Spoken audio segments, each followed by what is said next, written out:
Mm-hmm. I mean, most of it's like vibrant green, but it's quickly going to that. All right. Like, Seems man, I mean, it looks hungry as shit. It looks It very does. dry. I mean, it looks kind of locked out. So you might have calcium and pH going on, like you said. I was, yeah. What size pots are they in? they're in How big smart is it? pots. I mean, most of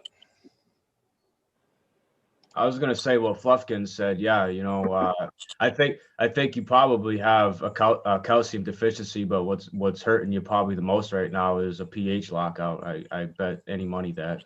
Where? What are we talking about? What did I miss? The leaf behind Opie right now. There's the man to ask right there. He's What do you got to think? talk or I can't see. Okay, so I'm sorry. Is it on me? Oh, Oh, okay. Are you able to switch yeah. it? You got the leaf curlings at the tip where it's crusted and it's curling up and inwards like that is clear and obvious pH lockout. The yellowing in the leaves, that's all your nutrient deficiencies from the lockout. Oh, okay. So just worry about pH. Don't add anything and get the pH right. Intervenal yellowing is what they call it. Uh-huh. Yeah, that's your nutrient. Hey, Turk, can he do what you And then, had? and then it also depends on whether it's old growth or new growth. If it's old growth, then it's an immobile deficiency, which means sometimes you don't even worry about that shit. Just pluck those stem roots off and move on. If your new growth is doing good, then don't even worry about that old growth stuff. Just pull it off and move on. If it's new growth, if it's coming out the tip or the tops, or if it's coming off your splits on the bottom, is usually where you'll see it first, because it'll hit that before it hits the top, and then you'll see it right in there. It'll start coming out the veins of the leaf is where you'll see it. Oh, okay. So what do I need to do? Do I need to fix the pH and then go from there before I adjust anything? You need to figure out what the pH is coming out before you start putting pH water. And I would use. Are you using mycorrhizae? Yeah, I have. Just figure out what your pH is coming out, and if it's coming out, if your pH is coming out 7, I always pH going in 6 no matter what, and I throw mycorrhizae in there. That's what I would do. You flush what about what you had me do with the 15-hour recharge brew, because that unlocked me, dude, fucking ASAP, man. That's just you're just activating it and just hitting it right away. Yeah, because those golden goats now, man, look absolutely beautiful. You can see some of the spots on the older growth and shit, but all the new growth is astronomically just beautiful, man.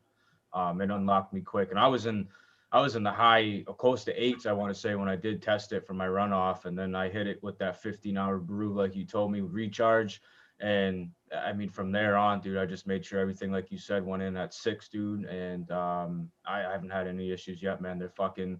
I think I'm growing 2 to 3 inches, dude, a day on these fucking things right now. That's awesome, dude. Yeah. Yeah, and if you just stick to 6 all the time, and you find a routine that works, like for me, I use citric acid for all my soil stuff, so I don't even. The only time I'm using chemical, phosphate chemical is when I'm doing hydro, but I just do citric acid and I keep it at 6 all the time.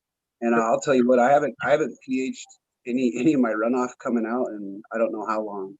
I rarely even use my pH because I have everything so routined and so eyeballed down. Like my citric acid, I reused one of my old bottles of my pH down, and I just know the mixture of powder to water that it takes, and I just do a capful every time in my 1 gallon fucking pourer.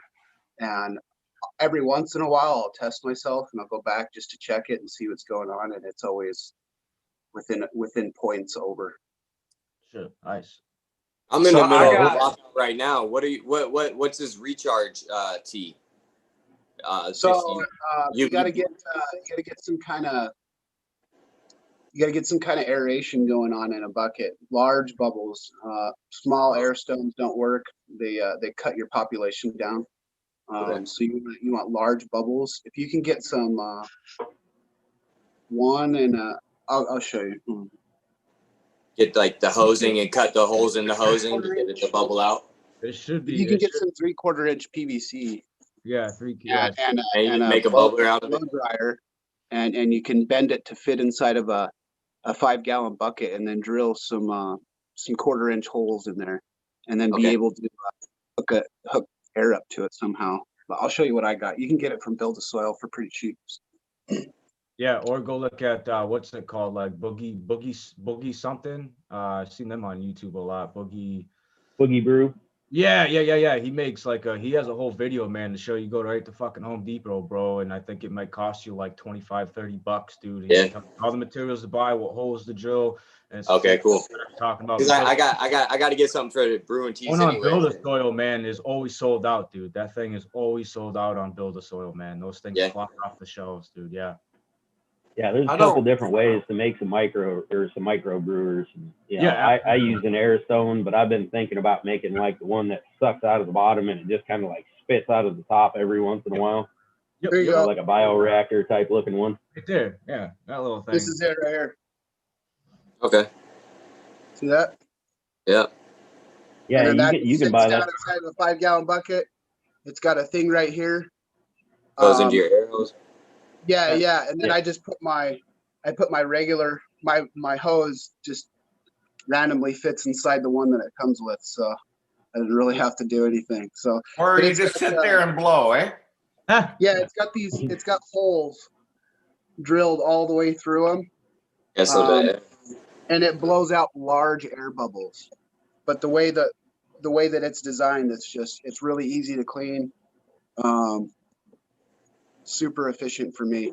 I don't deal with anything pressurized anymore. I don't know. Too many problems. Good morning, boys. I'm sorry I'm late. Opie, were we talking about that leaf behind you? Is that what the conversation was at the beginning? Yeah, and I don't have any recharge on hand. It take me a couple of days, but I have some bacillus and trichoderma microbes, and I have some mycorrhizae and trichoderma. Which ones? The bacillus and trichoderma would be the one you'd want to be looking at. The mycorrhizae? No, the other one. The bacillus and the bacillus?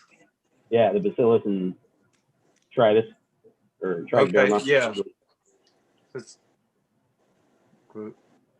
Yeah, those little teas are nice. But you could also, I would add some like worm castings and to that tea also, just to get you a little greater microbe population with that tea when you go to brew it up. And molasses.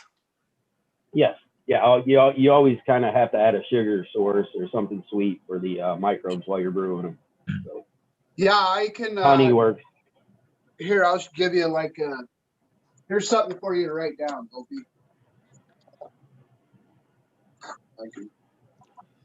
Or something for you to text him. For Opie, for you, man, I would definitely I'd check the runoff of your pots. I'd water them down, check the runoff, see what it says, Here's and then I'd do a good flush, and then I'd give yourself a lot of microbes. Hold on. I don't know if you're gonna be able to get that shown, Dirk. Yeah, well. There you go. So brew size is 5 gallons. Would take 4 cups compost, 1/4 cup fish powder, 1/8 cup molasses, 1 teaspoon humic acid, and 1 teaspoon kelp powder. Throw some mycorrhizae in there with that and some beneficials. That'll be the firest ass tea you ever gave your plants. So. Okay, I got all that. So there you go. And I'll throw this bacillus in there too. I'll send a picture of this and post it on the private. Okay. Thanks, Turk. Are those leaves, Opie, are those leaves dry? No, they look like they're dry and crusty as hell, but when you hold them, they're moist. Yeah, okay. Huh. Yeah, that's kind of like the dead giveaway, is that dry look, but it's kind of wet. feeling and still got the moisture, that's usually a pretty sure sign of your pH lockout. Yeah. Looking I do. up.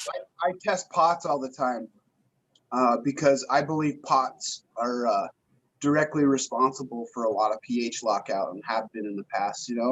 Just the way we've grown in certain pots, like certain environments just don't thrive in some of these pots. And so I like to test mycorrhizae just to see how powerful and how good they are. How do you test for that? You flower high quality genetics in really shitty pots that you would never ever do that in. Like how do you test? How do you test for the walls that get really cold easy, so they kill off the environment really fast? Yeah. How do you test for the mycorrhizae? You just more testing by feel. Environmental stresses. Yeah, I know what's going to kill them off. I know what's going to make them have a hard time, and so I put them in those positions and see how the plant reacts, and then that allows me to quickly dissect deficiencies. Excuse me. There's a scope of the top of the leaf.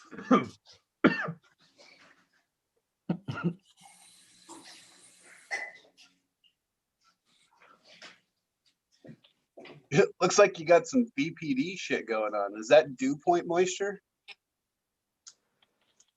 They were watered 2 days ago. Is that water on your leaf though? No, I don't think so. It's like I thought it might be formation of trichomes or something. I don't know.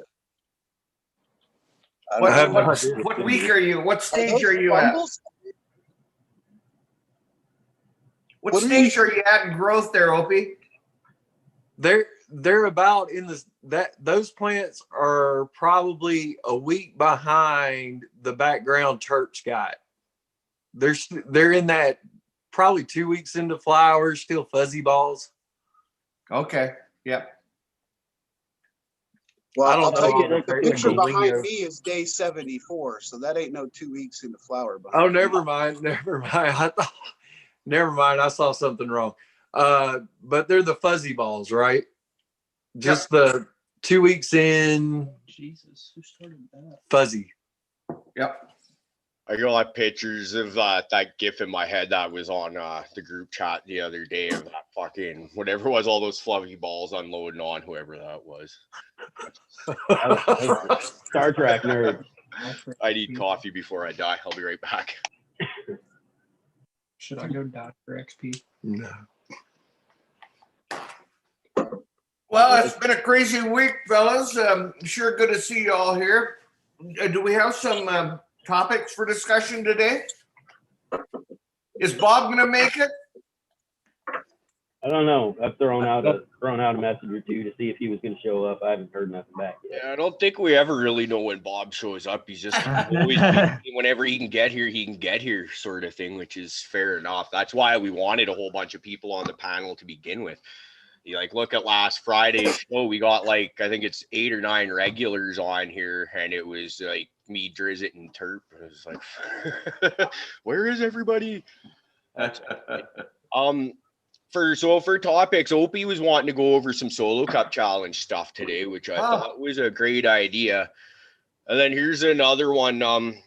Sam from chat or Beelzebub on Cannabis, whichever you want to take it there, wanting to know which strains have been our best teachers for us. Now, he doesn't mean which strain has been the best strain that you've ever grown. He's like, which strains have taught us lessons? Motherfucking OG. Yeah, fuck. Blueberry Kush, man, taught me a lot of lessons outdoors. Okay, so let's go into what these lessons that we've learned on, though. I mean, exactly what was the lesson you learned? I'll just kick it off because I'm the one that's babbling on right now. But my biggest lesson was I made the switch to hydroponic nutrients and a proper HPS light all at the same time. And it was a chem dog that I had under that, where it's every plant I'd grown up to that point was 1.25 ounces per yield. And then all of a sudden you gave it decent nutrients and a proper lighting.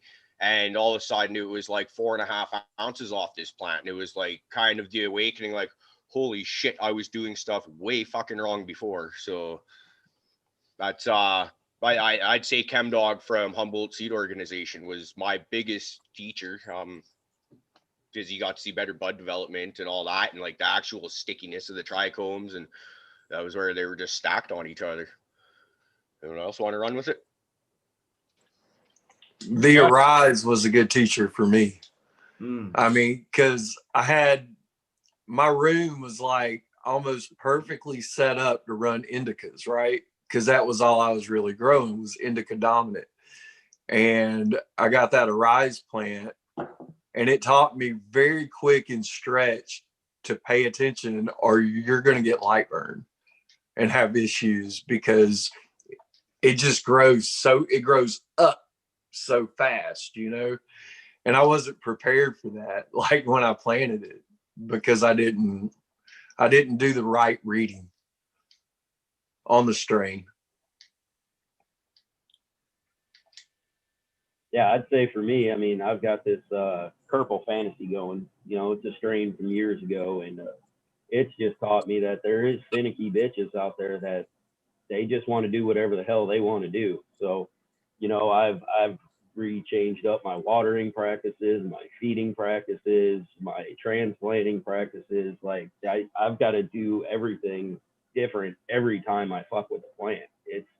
It's so temperamental, and I'm wondering if that doesn't leg on what Terp said, because it's got some OG in it. So just yeah, OG's bipolar, man. Yeah, that's about what I think.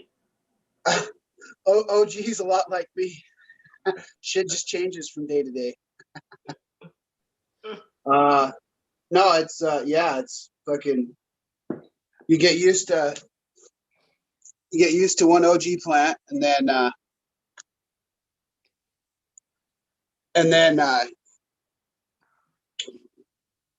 you start growing that, and it takes one nutrient, and you start getting on a regular feeding program, and then you try changing up just one little thing, to give it just a little bit of extra sugar, or you just change one little fucking thing about a stupid fucking feeding program, and like pure OG will just it'll be like, excuse me, I don't want this. You know what I mean? And you'll lose a week of growth just because it didn't like the sugars you put in there or something. I don't know.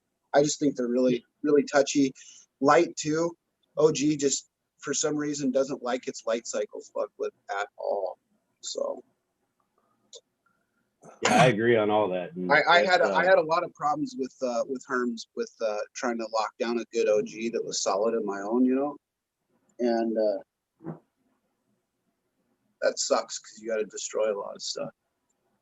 Yeah, I just got stung real bad by the OG Kush there on the crop we cut down last weekend. It's I knew there was some herming in there, and I pulled out everything I could, but we're kind of going through it, and it's just like so many freaking seeds. And I thought we were really good about pulling stuff, but it's like, nope. Oh, so I got a little secret for you. Okay. Shit, sorry. If you don't have any EM1 and you got some Botanicare HydroGuard at anywhere your grow shops, soak your seeds in that HydroGuard. Okay, I'll look into that.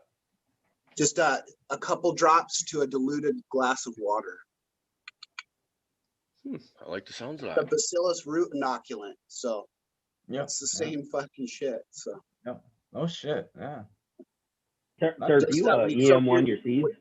Yeah, when you soak your seeds, just put a couple drops of HydroGuard in your water you're doing your seed soak on. You'll inoculate it. You do the same thing with EM1 though? Oh yeah. Hell yeah. EM1 will bring your old seeds back to life. Yeah, well, we all know I like playing with those. I like them. Yeah. Take your old seeds, put them in a little matchbox, with a little nail filer in there, and just give them a shake for about 10 seconds. Throw it in a glass with some EM1 or some HydroGuard. Yeah, that's what I usually do since you told me that, Terp, and I usually do like an 18-hour soak, man, and literally I'm germinating and sprouting and opening up almost in 24 hours to 30 hours, dude. Like consistently, it doesn't, you know what I mean? Consistently. I got a new secret to share with you guys here on the show too, so I'm gonna go pull it out. It's a new germination technique. allows you to have a step up before you transplant into that solo cup with your babies. You already know what's going to be coming up without having to determine to look at them. So I'm going to explain that, and I'm going to go over that, and I'm going to show it real quick. Give me a second. Y'all keep doing your thing. All right. Well, let's continue the conversation. Who else has had some? Yeah, for me, man, was Blueberry Kush, man. I looked into it. It was outdoors. Everything I read, don't run it outdoors where my climate is and all of this stuff.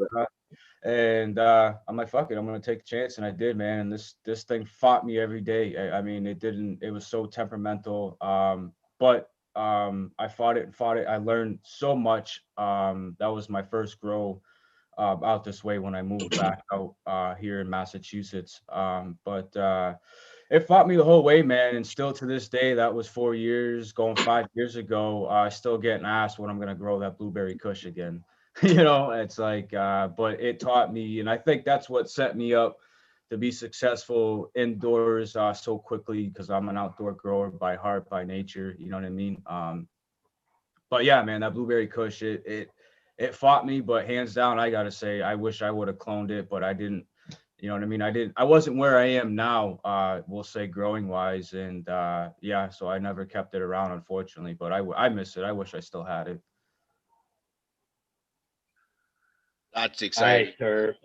Nice, man. Oh, speaking of Mac 1, and I think it was... You guys should all be excited about that, because, I mean, within this group, you guys will all get a clone of this, so. Hell yeah, man. Speaking of for Caribou, I'm sure between all of us, we can take one of those clones and make some seeds for them. So, well, the wife was talking to some guy on Facebook. It's actually the guy that we got those freak show seeds off of, I guess, and those Grimace, and he was offering up some Mac 1 crossed with mimosa pollen just last night. So I had the wife talking to him, and we might get him to ship some of that out. He was asking what we might have for ladies to cross it up with, and it's like, you guys see this? Oh, sorry. Behind me, we got a whole bunch of stuff on the go that we could potentially cross that up. We got like some Purple Punch 2.0, some Gorilla Skittles, some Gorilla Glue 4, some of looks like we can have a US versus Canada Mac 1 cross. Grow off. There you go. I love it. That sounds great to me.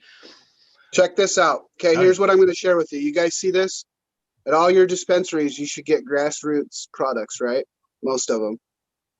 Or find one here. Not here in Massachusetts, man. We don't get anything like that, dude. Or Canada. Okay. Well, I can ship some of these to you. But what these are is these are little 1 gram containers, okay?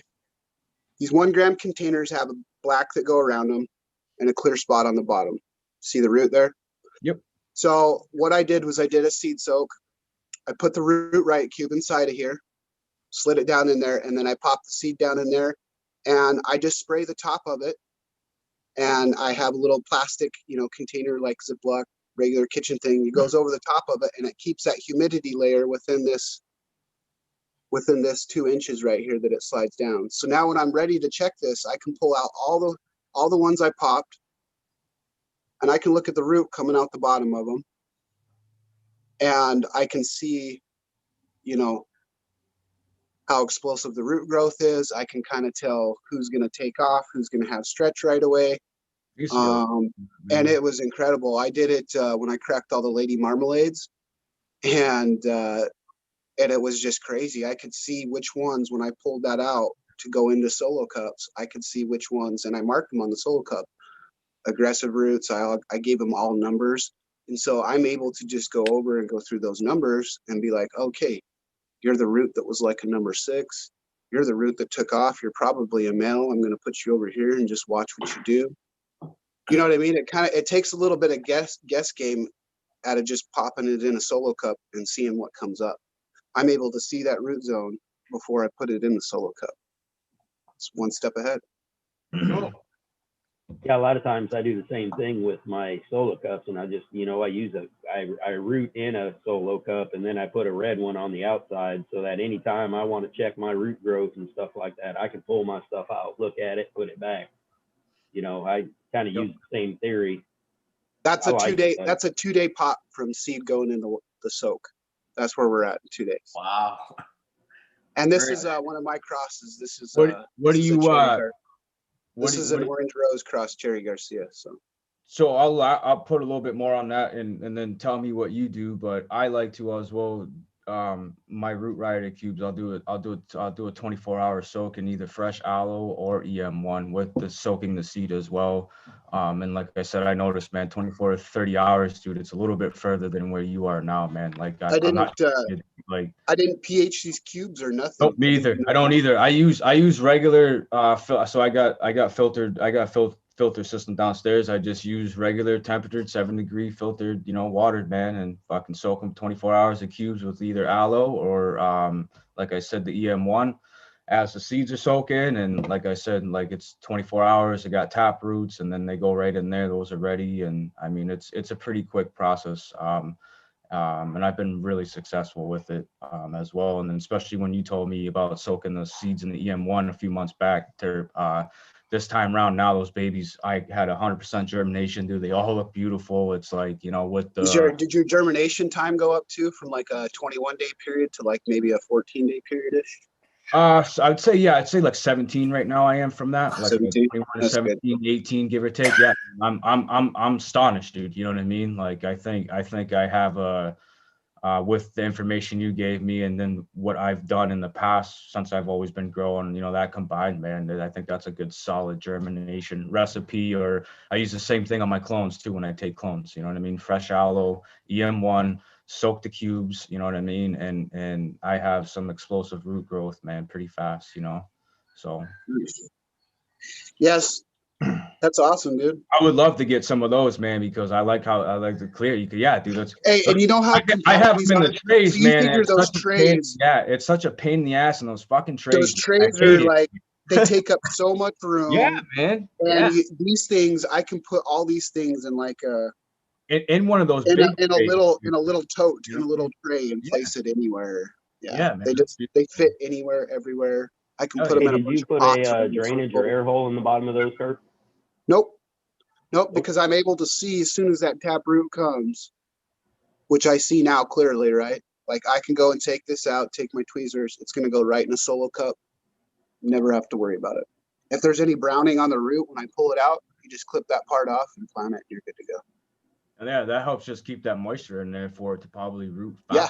You know what I mean? Yeah, I mean, it's so young right now. You don't need a lot of oxygen going on in there. It's just kind of, it's a good idea. It keeps a humidity layer in there that's just perfect for it to, and I noticed even with some of the, with the IRE genetics, I started getting some of those side roots a lot more early off.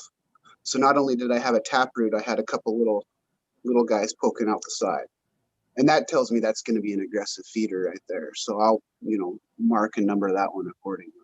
Yep, that's what I did. So downstairs I transplanted all those clones I took, man, and I noticed out of all the ones I took, the IRE genetics that I'm growing, so the lemon Jeffrey and the golden goat, man, I had beautiful white roots just popping out everywhere, dude, like very quickly. I'm like, holy shit, man. And I'm watering because I'm in the solo cups now, man. That thing's just drinking like crazy. I'm watering like every other day right now, dude. It's just you can obviously tell that King Solomon is gonna be explosive. Those fucking roots. You know what I mean? I'm pretty sure that's what he's bred for. Just in the flower room on the Jeffrey and the golden goat I got going, man. Like I said, I noticed and then I got cashew seeds, I forget the key lime pie and the cherry Garcia. Nothing against them because they look beautiful, but the growth, man, if you look at the Ire's covering everything else, man, it's insane, dude. Like I swear I'm hitting 3-4 inches down there, man. And I thought I was pre-planned ceiling high. I think I might be fucked, man. I think we might be doing a little super cropping because we're already through that last trellis knot I put up, man. And we're probably like 3 inches above that.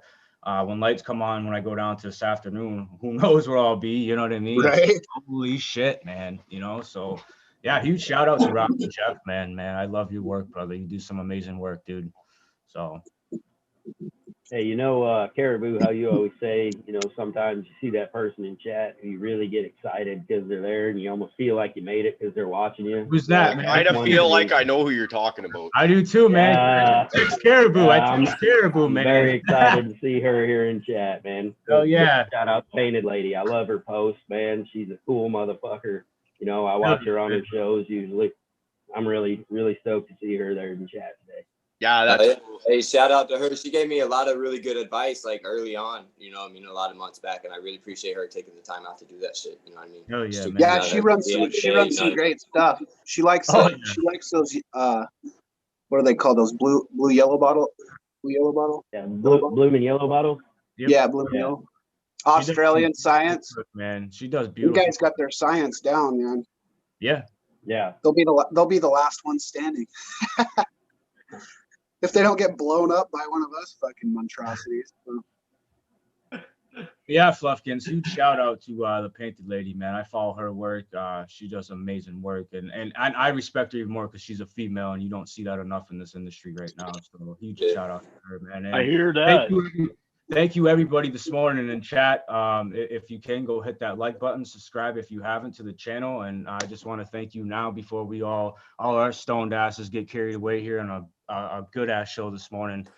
Thank you for all your love and support, guys. I really appreciate it. Yeah, appreciate you, bro.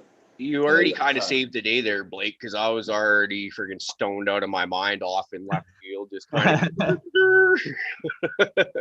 I got you, brother. Don't worry, man. I'm medicating myself, but I got you, man. So is this telling me that there's 19 people in the chat right now? That is correct, Rick. That's what I see, man. Okay. Yeah, that's really cool. Thanks for your support. Yeah. What's up, everybody? Chat is blowing up, man, and thank you everyone for supporting and coming out. Yeah, right. Hey, one last thing. I want to give a huge shout out to the man himself right here, Opie. Thank you for putting the Solo Cup challenge on, brother. Thank you for doing that, man. Getting everybody together. 2021 started off, you know, kill this year all together. Thank you, man. Thank you for taking the time out of your busy schedule, because I know all of us guys here, we know how busy you are, man. So thank you for taking the time doing that. Thank you, man. Oh, man, it's been my pleasure. Yeah, right. By the way, isn't that kind of sort of what our topic was supposed to be today? Is let's go around the table and see who's there, what's going on with the Solo Cup. So I'll start. I got nothing.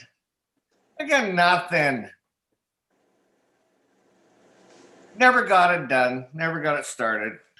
I'm so glad. I'm in the same boat. Who? I'm in the same boat, but I want to do just a personal Solo Cup challenge with like one of my guys around here or something. You know what I mean? Maybe Blazing Asian. Hey, what's up, Blazing Asian? Solo Cup challenge. Okay, how about a challenge then? You and me, let's start the same day. Let's do it. Let's run Cariboo's genetics. Now it's getting exciting. Oh yeah, there we go. Thanks for joining us, Painted Lady. Okay, you pick the day, my friend, and we'll do this. All right. Oh God, now there's too much. You're giving me performance anxiety right now. We'll come up with a date. Okay. I'm excited. Yeah, let's do it. Cool. I've been talking about it for a while now. So. Okay, so who else? Let's see what we got going on for Solo Cups here, fellas. All right. So first up, since we had the big shout out, we'll just go ahead and start with Painted Lady because she joined us. Here's how her injury's doing. Wow. Wow. What's today? What is today? The end of the month? 31st. Wow. Yeah, today's the 31st. Beautiful. I mean, looking really good. And if I'm not mistaken, I should have wrote it down, but I think she's running Jack the Ripper. That sounds great. Yeah, I noticed her posting up some Jack the Ripper cross. Maybe she can tell us in the chat here. Is she still with us? We got 20 now. She's still in there, yeah. Still in there. Ooh, that's what you're gonna grow there. Yeah, that's some Jack the Ripper. That shit's off the chain. Oh wow.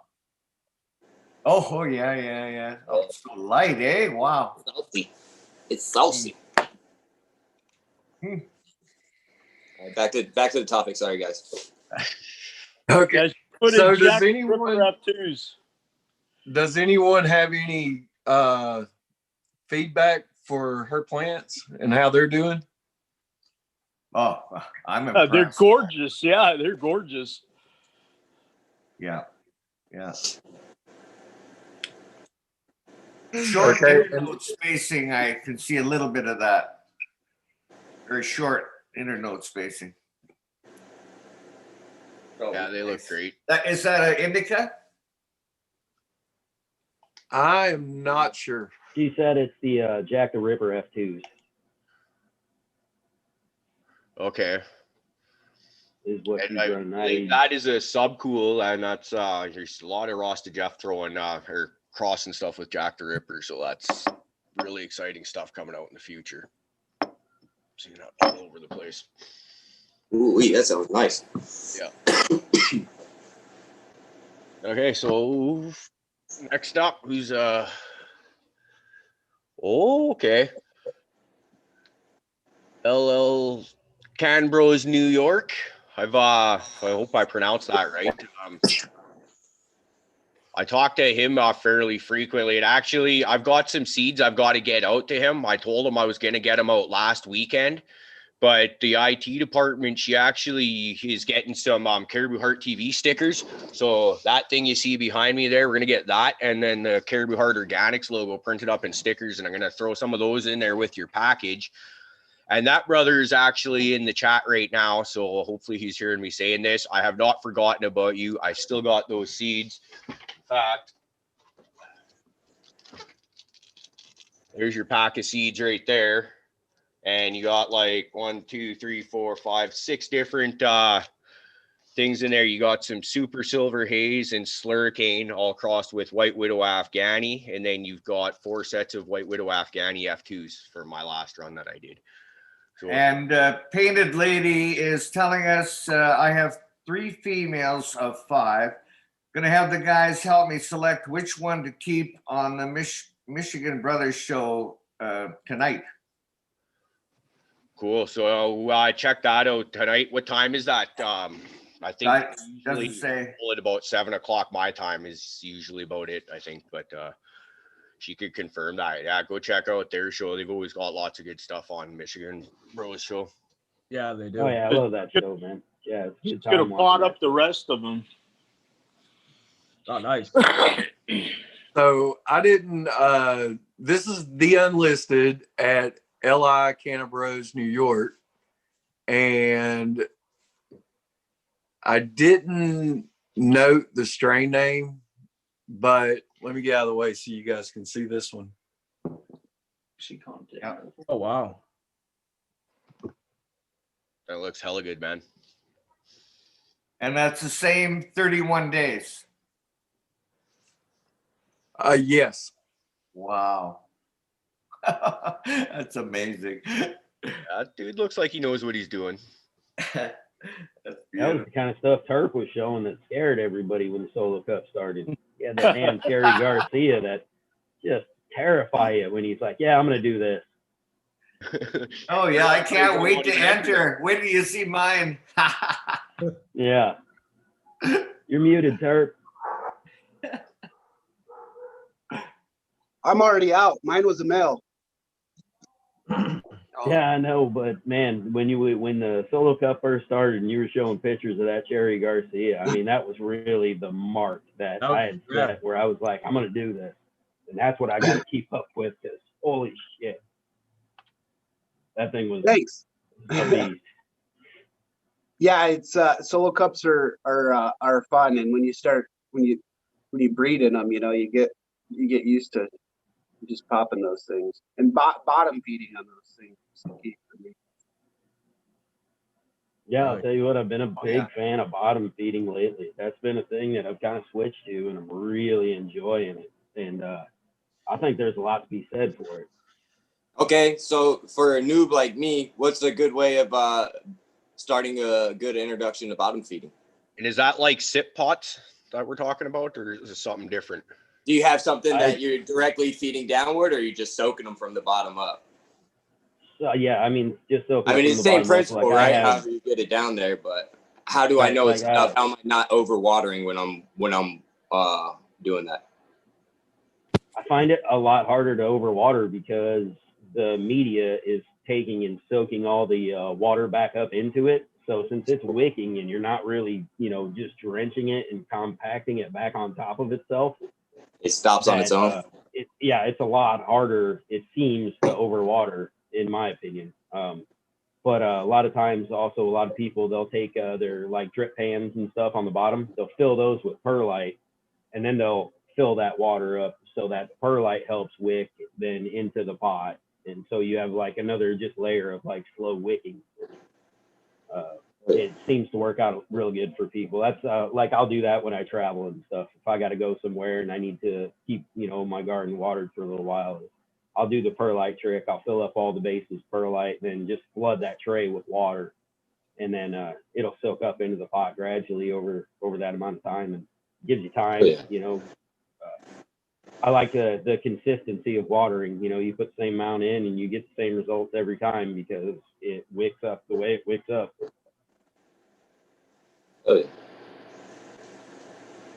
Yeah, I'm excited to play with my new sip pot that I made there last weekend. I think that was put that meathead in there, and then we'll see how today goes. I've got a pretty busy day, but I would like to get the second one made. If anyone that hasn't paid attention to me yakking about this before, basically I just took a 55-gallon drum, cut it in half, and then turn those into some sip pots. Well, the first half, and I'm gonna try out the second one. And I've got the really nice Purple Punch 2.0 that I'm really excited about. It seems like no matter what I do to this plant, it just seems to smile and take it. I don't know that I've ever had a plant that's just been quite this happy. So I should have actually mentioned that earlier in the show when we're talking about learning and stuff, because I can just this plant, I can fuck with it, like go on snap, bend, crack, pop, but it just smiles at you. It looks so proud and doesn't ever stop praying, it seems. It's just like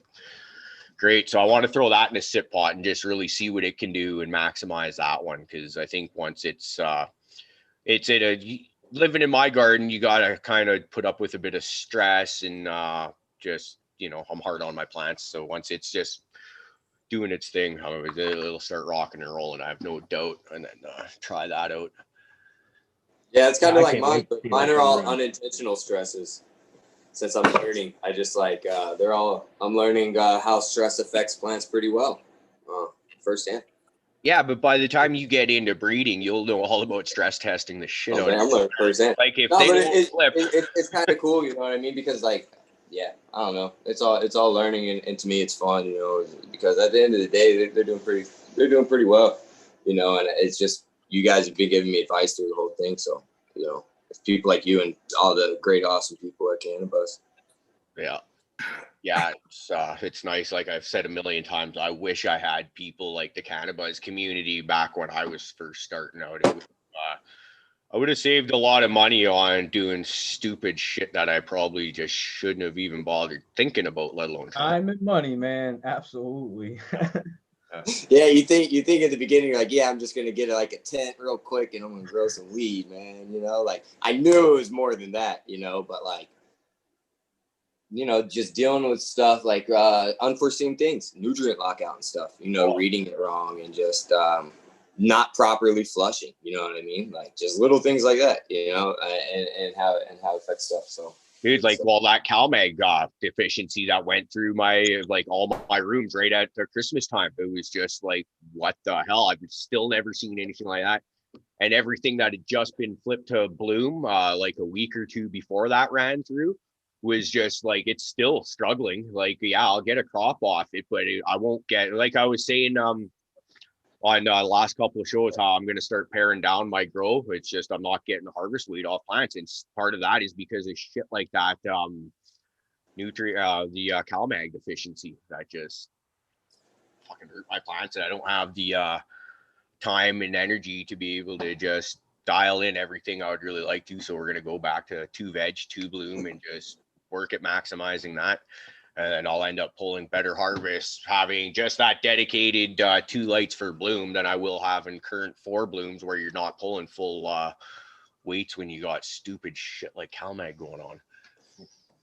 Yeah, it's ironic that probably the most important part of the thing, the root zone, is the part we can't see. You can check the leaves and check the temperature and the CO2, but that root zone, everything that's going on in there is probably the most important. Yeah, well, I just had this conversation with the IT department last night, and like to get our harvest weight, we could always go back to the hydro newts, and like part of me wants to do that because I do like playing with them. But at the end of the day, that's just not what makes my heart good. I want to get good at the living soils and all that stuff. That's just what I want to do. So we're just gonna try and stick with it, and eventually it'll come. But like I said, if you're going to be doing an experiment, because like my biggest problem is re-amending my soils afterwards. We just had that really successful run a couple months ago, and then reused those same 20-gallon pots. Didn't get re-amended, and now all the chems and the Charlotte's Webs that we've got in there, the harvest weight isn't going to be what it was the time before because I didn't re-amend. And we touched on that a little bit on last Sunday, I believe it was, there, Fluffykins, and you're helping me with how to redo my top dressings and stuff like that. So we're gonna pay more attention. I'm really excited. So I like to. Yeah, you've got some more. You got some more entries behind you there. Yeah. This one is Enoch Pompey at Enoch on Cannabis. I was wondering if you guys maybe could give him some tips. It looks like he's in the beginning stages of some problems. Possibly. Maybe overwatering, or you're starting to get root bound.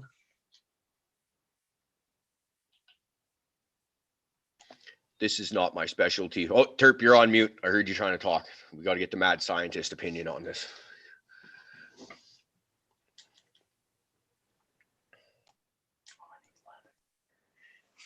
Time to transplant. This is a solo cup challenge. Solo cup challenge. Oh yeah. Well, you're gonna have to, if you don't have any, you're root bound. So yeah, that was my you're gonna have to get some hole. You're gonna have to get some holes in the side of that solo cup there and get some oxygen into the root zone, so you can prune some of those roots off. And honestly, if you could let it go dry and pop it out and trim some of those roots off the side and put it back in, and then give it some pH water and some mycorrhizae, and it should bounce back pretty good. Oh, good advice. I was gonna say the same and thing. the yellowing looks like nitrogen, just blocking out from the root bound. So go ahead, Fluffy. I was gonna reiterate the same things. I'd take it out. I'd clip off those roots. I'd trim them up and get it a little more manageable, and then I'd get some holes in the side of that cup when you do that. Yeah, exactly. Since you're not gonna have it in that cup, get some holes in there. I was gonna say Absolutely. the same thing. I would have two birds, one stone. Ready. Yeah, I'd have fresh cups ready to go, man, with fresh holes, fresh cup, and then just pop that out, trim it all up, boop, done deal, and give it something good, nice water and whatever medium you're growing in, excuse me. Yeah, and actually, like Terp said, since you're messing with those roots, you're cutting them off and everything, I would definitely re-inoculate that with some mycorrhizae right on that root zone while you're trimming. Some great white or something like that. Absolutely, man. Yep. Yeah, absolutely. So I'm just saying. So now you've given all the tips to Enoch, and they're going to end up beating you in the solo challenge. So there. And then we at least know the tips worked, and then we can say, "Hey guys, go watch our show because." Yep. Right on. And I don't have to worry. I'm a judge. Then we got the Pisser 508 at Juiced Up Cuts 89. This dude does good work. Yeah, he does. He does some beautiful work, man. Absolutely. Wow. That's incredible, man. Wow. Yeah, I've been following him on Cannabis for a while. Yep. I like his work. I do too. And then I had one more. I had to kind of bring it in the family, right? So at Terperina. Is this Terperina or Terp? That is Terperina's. Right on. Nice. I love the effort in the setup of this picture. I mean, it's just there was so much effort into this picture. Yeah, Gotta that have is some great. imagination in life. Mrs. Opie was like, I know that's Turparina because they're stickers. And that's you, Turp? Yeah. Very nice. Yeah, that thing looks gorgeous. Healthy as can be. Yeah. Yeah, this is Sunkissed by Irie Genetics, and this is her keeper. So Beautiful, man. it's showing Is that an signs. autoflower? It's showing signs of a female, but we'll see. Is it an autoflower? No, Irie Genetics doesn't. Rasta Jeff doesn't do autos. Oh.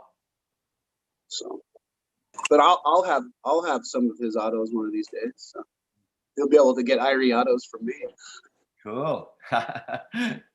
Cool. Yeah. And I asked for his blessings long before. I was like, "Hey, man, this is the endeavor I'm gonna take." And he's like, "Once I give you those seeds, they're yours." So I was like, "All right, dude." But I'm only gonna do the pure Rise auto. That's the only thing I'm gonna lock down, and then the rest of them will just be crosses. Nice. Sir, how old's that plant? That'll be 31 days. Yeah, something like that. I don't know. I'm making her keep track of that stuff. Like yesterday, I told her she needed to set a timer because she just flipped it yesterday. So, Now that's the Solo Cup Challenge. right. Yeah. Yep. So she just flipped it yesterday. So. Yep. Cool. Yep. Cool. Probably get about that much growth. Wow. We're not going too crazy with it. We didn't. I didn't throw out all the stops and put it in buckets with bubblers and oxygenate the root system and stuff. And we're just doing it regular old. Just having fun with it, you know. Cool. Yeah, I pulled out of the Solo Cup Challenge like literally at the last minute because I was just dealing once again with that freaking CalMag deficiency, and I was like, I don't need anything else to help distract me from what's going on in here right now. Honestly, I ended up with a fantastic mill out of the deal, so that's I'm awesome. excited to see where that goes. Yeah, it just stinks like candy right away. And then these Sunkissed smell like an orange orchard. It's ridiculous, and they're not even 31 days old yet, and they just reek of like an orange orchard. So it's really that's exciting because for it to stink that bad in veg right there is already telling me a sign. Didn't you say you sent some Sunkissed up my way? Sure did. That's exciting. I can't wait to try that. So I want to get those golden goats done too. It's just I kind of made the decision last weekend because I was sitting on those for couple of weeks now, and it's like every weekend, so this is the weekend that's gonna pop them. But the only project I'm gonna start anytime soon, I think, is gonna be those Freedom Dream CBDs that I got from the Hurt in Albertan. And I was thinking of this one, Fluffykins, because you want to start getting into the breeding, and we're talking about getting into playing with some CBD stuff. So I was Freedom, the Hurt Albertan gave us those Freedom Dreams, and then I've got the Charlotte's Webs, and I'm going to send some of each down your way. I think I'm going to get some out to Dick Pick, and then I'm going to send some Charlotte's Web out to the Hurt and Albertan. So we're all basically going to be playing with the same couple strains and crossing them around, and we're all kind of centered around this show. So how about this? Cariboo Hart TV CBD. No, nobody likes that. Indica Beach Island. I gotta tell you that. I don't know. I love it. I don't know. Well, it's cheesy as heck. I'm good with it. Yeah, I like it. I love it. I think it sounds great. And then we're all going to be, because then we'll be screwing around with the exact same thing. And that's actually the first strain I've ever attempted to actually name. Anybody that's played with all my crosses, and there's been a lot of those making their way around the last couple of weeks. It's all just, it's telling you what the cross is. There's no name attached to any of them because I haven't bothered to actually try and work those lines. And it's just kind of fucking around to see what's there. All the good shit's going to start happening in the future. Like those Violator F2s that I'm working on right now. For people that don't know about those are Violator crossed with Chemdog Afghani F2 pollen, and I'm working on the second generation for F2s right now. and we'll get those out within a couple months. I just flipped those 2 weekends ago, I think it was. So it's exciting times. Those are the ones I got from you. Yep. Bang on. Yeah. And you actually, gotta drop by and see what's going on. is it good? I'm excited. I gotta tell you though, the Charlotte's Web. I mean, they have taken over. They're out of control. I'm going, holy shit. You know, luckily I put them at the end, so you know, if they were in the middle, I don't know what I'd do. I mean, I'm trellising, but still, these are just gonna. I can only imagine how big. And I'm assuming, is it because they're closer to a hemp because they have such high CBD content? I honestly, I don't know, but I think maybe this is the number one phenotype right here. We'll see if we can get it in camera at all, but I don't. It's not looking like it wants to read it. You got to take your virtual background down. Yeah, just tell us about it. But anyways, this is the tallest, like massive growing phenotype compared to the other two, because we had 3 going to begin with. And so you're gonna see one of them that just it likes to be taller than the others, and that's this one that I've got here in front of me. And that's yeah. Fuck, I wish I'm not taking the background down because I've got a mess behind me that I'm not interested in showing off. But tell me, you told us about your experience the first time you smoked the CBD, and you weren't sure if it was a if it had that effect or if it was a placebo. Tell us what you think now. Well, I'm gonna guess it's CBD because I talked to a lot of people like Fluffykins. He's hitting that stuff on the regular.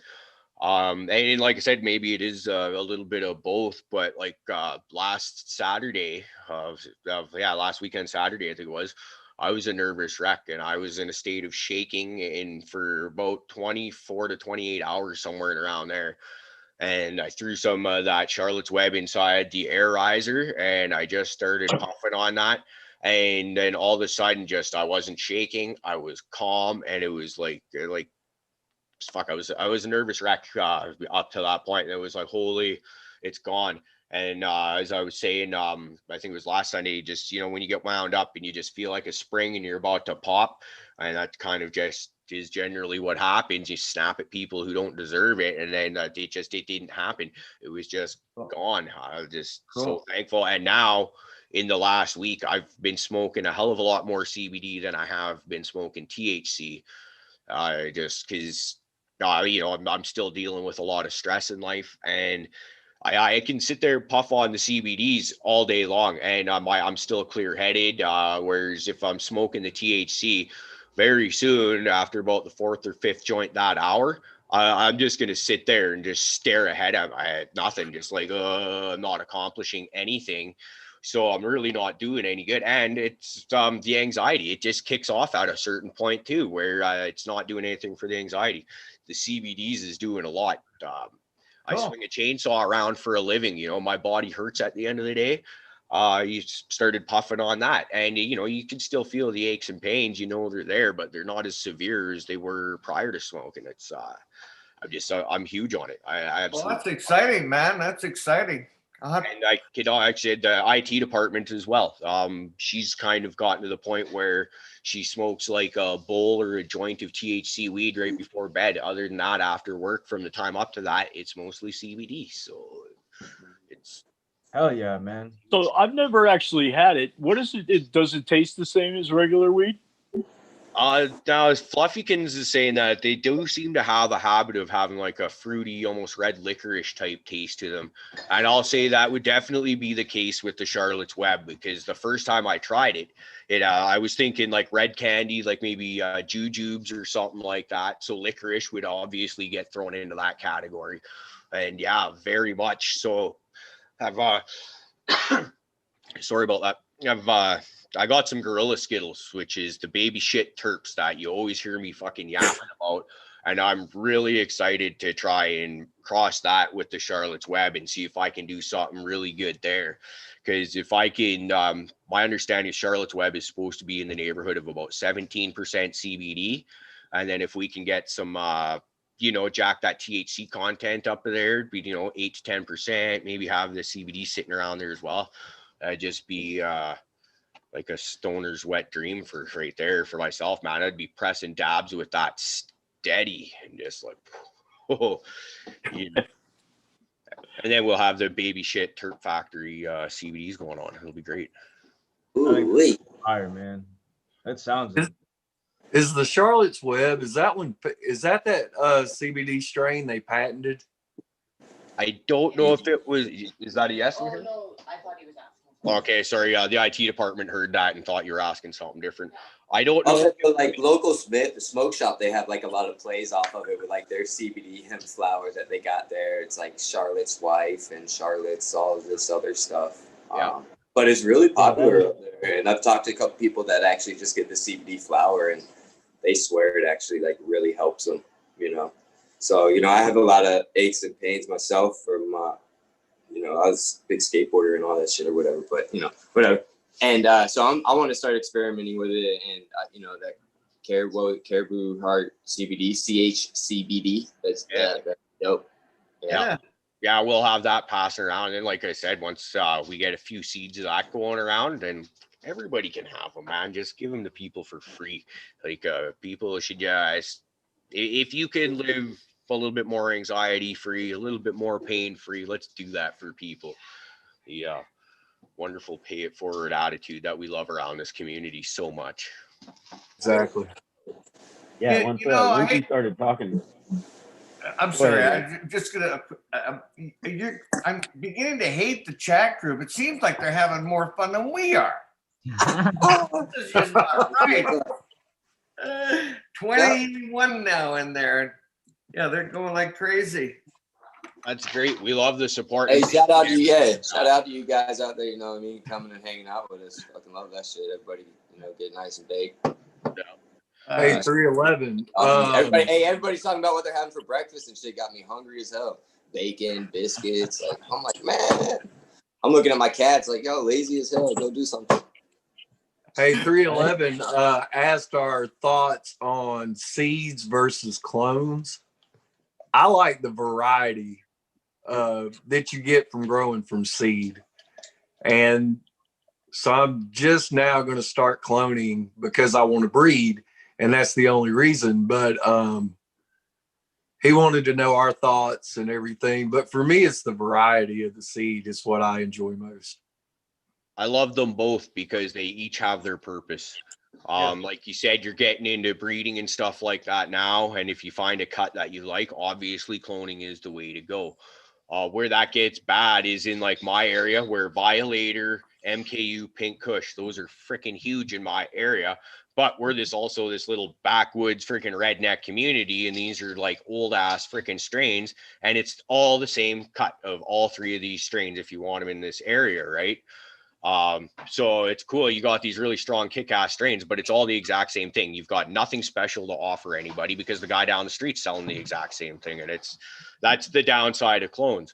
Now, as a guy that's trying to become a breeder, when you go pheno hunting with seeds, that is where you start having a lot of fun right there. Cause, you'll see like your, so much, phenotypical expressions, from cultivar to cultivar. And it's just, that's the winner right there. Not you or you kind of thing. That's well, it's like somebody like coming like new into the game and something like that. And somebody, especially with like plant limits, like I do, you know what I mean? Like sometimes if somebody has like that phenotype of a strain that you've kind of been looking for or whatever, it's definitely enticing. You know what I mean?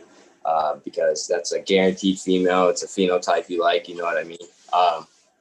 But that's also so enticing being able to pop 10 seeds and knowing you can get like some really dope varieties of the same thing almost, you know what I mean? That's really cool and enticing as well. So it makes me something to look forward to, you know what I mean? It's coming into it.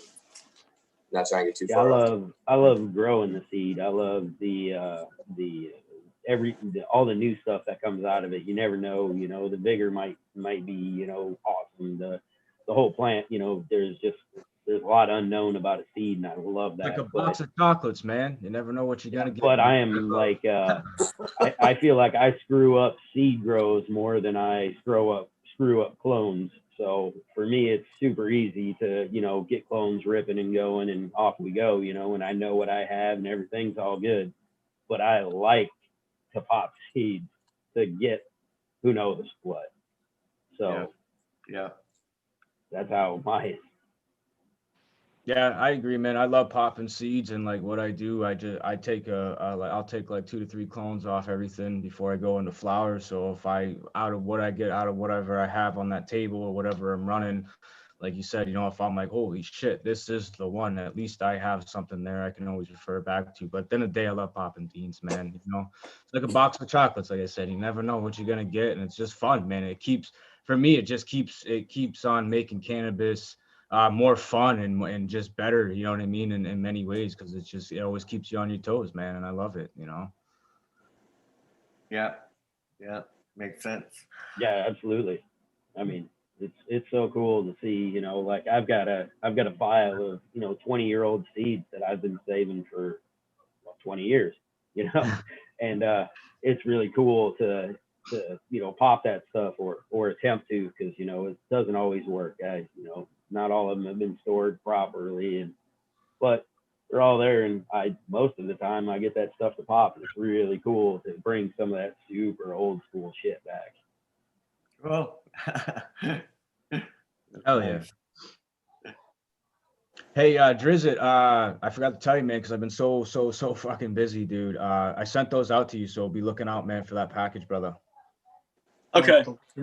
So I haven't got anything yet, but man, I've got stuff that I've been waiting on for 2-3 weeks, and it hasn't come in yet. So the mail still isn't back to normal here. Correct. I sent them out at the post office, man, and I paid a little extra to try to get it to you as fast as possible. Like he said to me, he's like, it may not. You know what I mean? Right now, it's still all messed up our way too. So I just letting you know, man, it's getting there. Please let me know when you get it, brother. I will, dude. Absolutely. I shout out mail calls in Cannabis every time, brother. Hell yeah. No. Yeah, I just want to make sure you got them, because if not, man, I'll send you something else or whatever, man. You know what I mean? I don't care. So, Well, I think we got at least a couple weeks before we need to throw up any flags, dude. I ain't even worried about it yet. Absolutely, man. So, and I hope you find some beautiful phenos in there, man. I can't wait to start running some Dragon Flame stuff too and see. So. Yeah, they look like they got some really dope stuff, man. Yeah, man. Yeah. I've never heard anything about but great stuff about I just want to say I just want to give a shout out to since we're doing shout outs to Keeper of the Strains. Thanks for the care package, the sweetgrass, the sage, and the bear root. I really appreciate that. I'm actually gonna make a tea out of this bear root and get some of that in my body. So appreciate that. Hey, there's a question off of Lobster Bush there in chat. He wants to know, he said he was talking about their states talking about legalizing, and there's only going to be allowed 2 mature and 2 immature plants, and how you deal with that.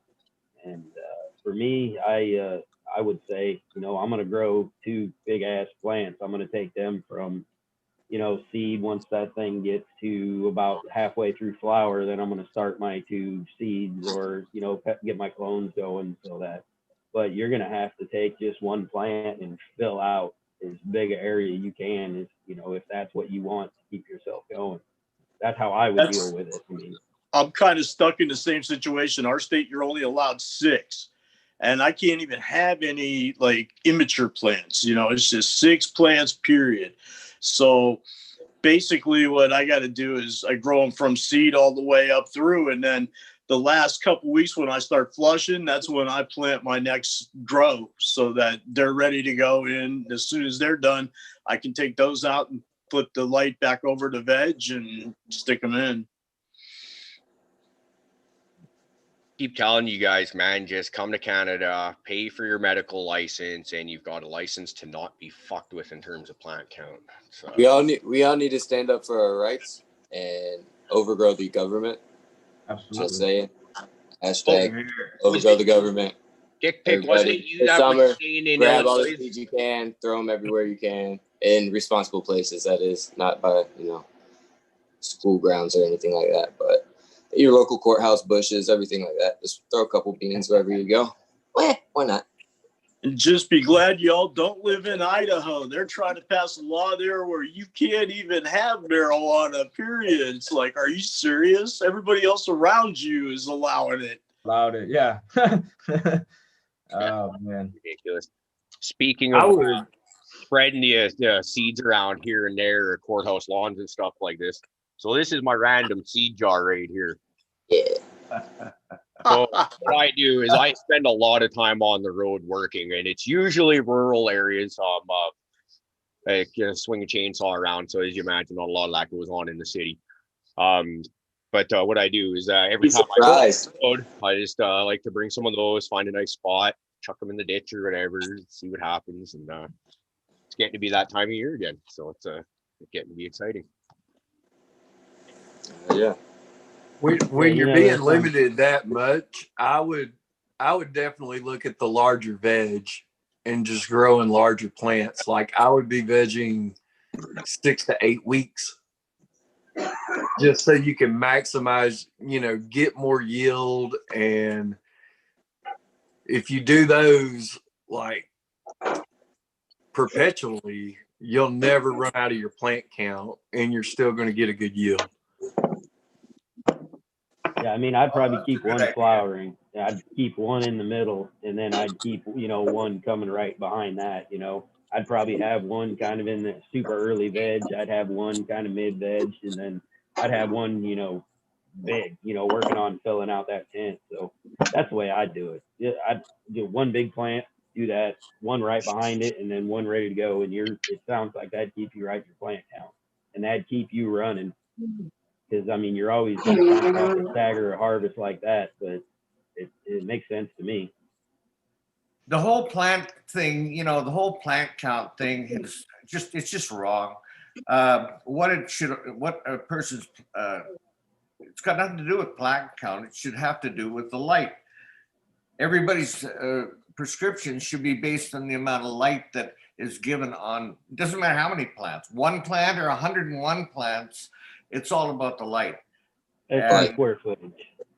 I like that. Yeah, we should have like a canopy like footage. If they're gonna do that, just give us how much canopy we can grow, not how many plants. Yeah. Exactly. Exactly. I don't think you guys could hear that, but the IT department just gave like a really good answer to everything Rick was saying. But this is supposed to be a family show, so I can't actually repeat anything she did. But it was about the best answer you could possibly get. Well, it works to our advantage in Canada, but our American friends get screwed over it. Yeah. I mean, that's how it works. Well, that's why I just want all of you guys to move Colorado Oh yeah, I'm all about that maximizing. I got this 3x3 and like I got 2 plants in there and it's pretty much filling it out. You know what I mean? I got a little empty spot that I'm trying to fill in with this net, and my biggest suggestion would be definitely plan it out. Do your homework like everybody's talking about on your strain and stuff like that, how you think it's going to grow, because it's like that's the biggest thing, because you don't want to hiccup in that, when you're only allowed so many plants. If you got 15, 20 plants to play around with, you know what I mean? You can get a hiccup with a couple of them or whatever and be fine, but definitely do your homework. Would a consideration be autoflower? Would that help the low plant count? I did. But the thing is with that, I mean, unless you really know what you're doing, you're limited on yield. So me personally, if I can only grow a couple plants, I want the best yield possible of the best quality I can get. And that's kind of, I don't know. I don't have a super experience, you know what I mean? Me as a beginner, I'd rather, I had fun with autos, and like I'll always have an auto in the veg tent type deal, for variety and stuff like that. But I won't, with a low plant count, I wouldn't dedicate it to autos myself. I wouldn't either. I wouldn't either. And if you are a beginner grower, I wouldn't.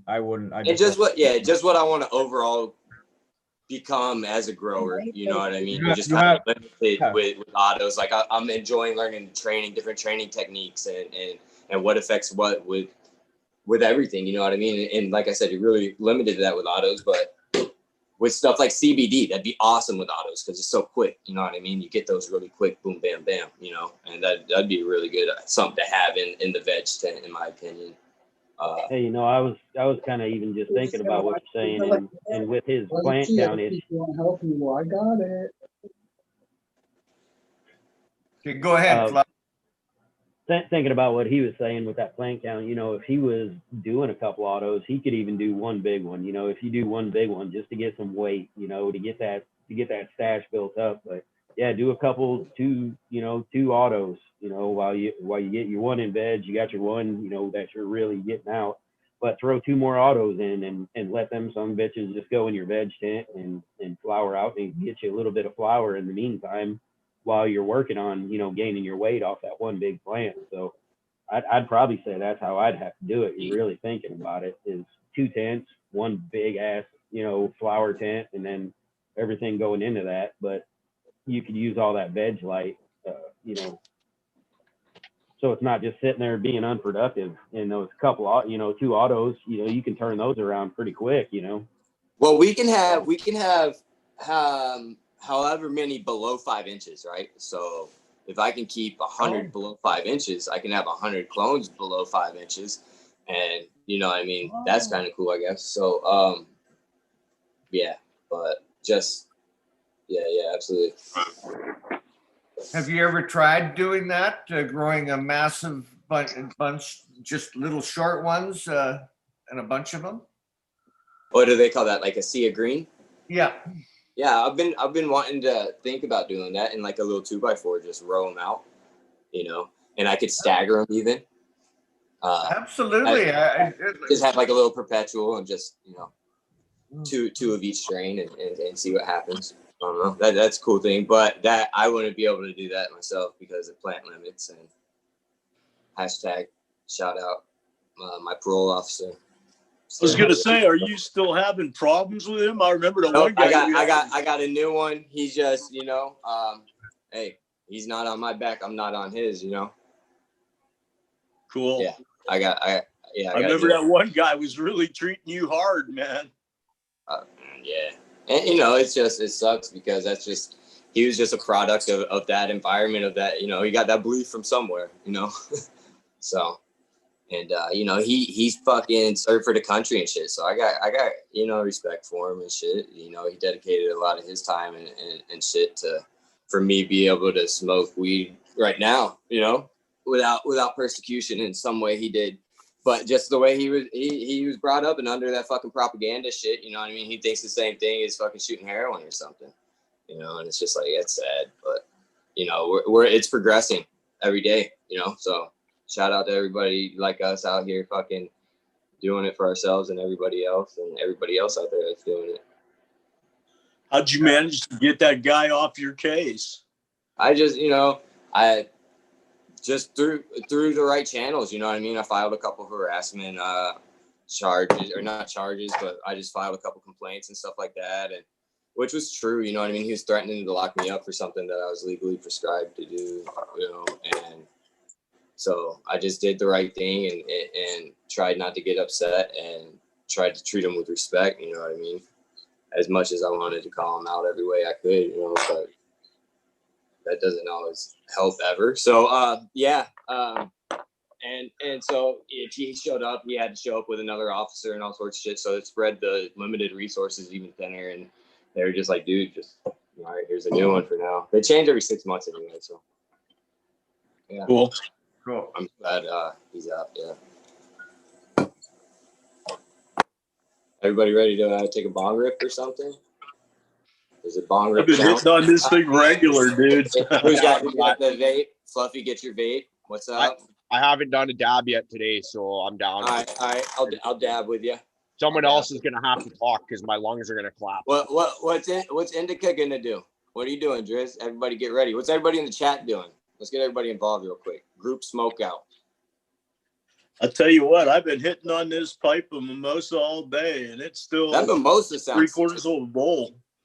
Oh yeah, it's tough, dude. The thing, supposedly, God, I'm looking at it right now. It says that it's supposedly 33.14 THC and 1.29 terps. Do I know if I believe it? I hear a lot of people say a lot of things, but until I see the report, which I didn't get to see, I'm just going to say it's good. I'm happy with it. But is it really 33.14? I don't know, because that's what it says, but I didn't see a report on it. I'm going to get so fucked up.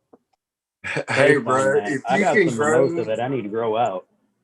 If you can grow those outside, yeah, I mean, grow 2 monster trees, you know, and then Coffee just in my bladder. split some autos inside. Hell yeah, Opie, that's what I'm talking about. Do that. That's what maximize that shit if you can. Like grow that shit outdoors if you're, especially if you got the environment for it. I mean, people grow monsters. I wish I could grow some trees. Wow, man, I'm telling you what.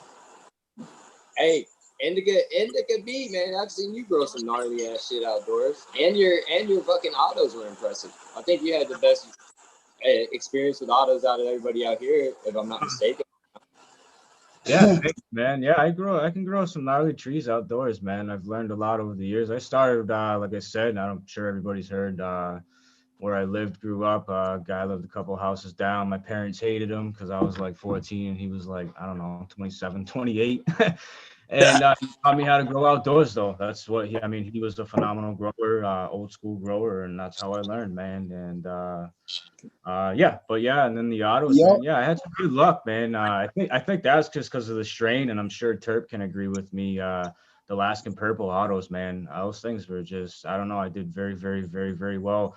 I was pulling quarter pound per auto, and I think I ran like 10, 11 of them or something like that. I was getting quarter pound to, I don't know, 7 ounces, give or take, off each one. I sent you those pictures there, man. I'll have to get some pictures and off my computer and I'll throw them up in our private chat. You guys can see them, but they're beautiful. Caribou said dab time. Yeah, I grew some monsters. I ended up having to super crop the ones I had. So. And then I got a no bullshit aside. I'll have to find the tag, man, and the picture. But I literally had a probably 6, almost 7 foot auto outside, Candy Kush auto. It was taller than my wife. I have pictures of my wife next to it, and you can't even see her because she's so small. I ran out of space in my tent, and I'm like, fuck. So I pulled it outside because I was growing, I had my outdoors going, and this thing was fucking insane. Because it got so big, it makes me hard to believe it was an auto. I don't really know because I don't know autos like that, but they claimed they were. You know what I mean? So I'll put some pictures up of that, man. This thing was fucking gnarly, dude. Shit, well, you didn't do nothing special for the lighting, we'll come do some outdoor together. Oh, I love it, man. Like I want to put one of my ideas in the ground. I want to try that little hydro soil thing outdoor and just grow a monster. We'll get a couple step stools and we'll have to prune it absolutely side by side. Yeah, man. No, I'm hoping all you guys know, you know what I mean? But we're pushing hard out here right now, man, to pull this micro license for 5,000 square foot greenhouse. So I got some solid people on this team, and we're pushing hard right now. We're actually waiting on a call Monday, Tuesday to see if the property that we found, it's 40 acres. If they'll allow us to do what we want to do, and if they do, then the next steps are go pay the lawyer and make it happen. So I know you guys been right by my side. You guys been following my journey. So I got blessed with some good investments and things of that nature because I guess people just believe in me and my medicine, and they love my medicine. And so me and my wife are very blessed, and we're taking this to the next level. So hopefully in a couple of years, thankful to just share your journey with you. Fully operating, man. You know what I mean? I don't want to shout any names out, but I would like to. I got to get their respect first. But they actually joined us here on chat and etc. And another one's a pretty big guy in Cannabis, but I was blessed to meet them and form some amazing relationships with them and their families. And we all share the same love and pride, and we all have talents, and we're all putting money together and to make this fucking happen. And I want to set myself and my business. I want to be the best fucking business in Massachusetts running. I will stand to that. You know, from helping everybody out from the community and putting the best fucking medicine that anybody will get their fucking hands on out here. You know, I give a lot of free stuff away, and I hear daily how fire our product is, and it's just the pride and, you know, dedication and love I put into it, because I see it save so many people in many ways. You know, shout out to Automation is Freedom, RSO oil right now that he's making. And my, you know, some of my product in there, we're sending that out, and it's helping a lady right now with cancer, man, stage 4 cancer, you know. So I live and breathe this shit, man. And you know, I don't care if I get it up and going and I die, man, you know, a fucking year later, as long as my family's good and I can leave a legacy.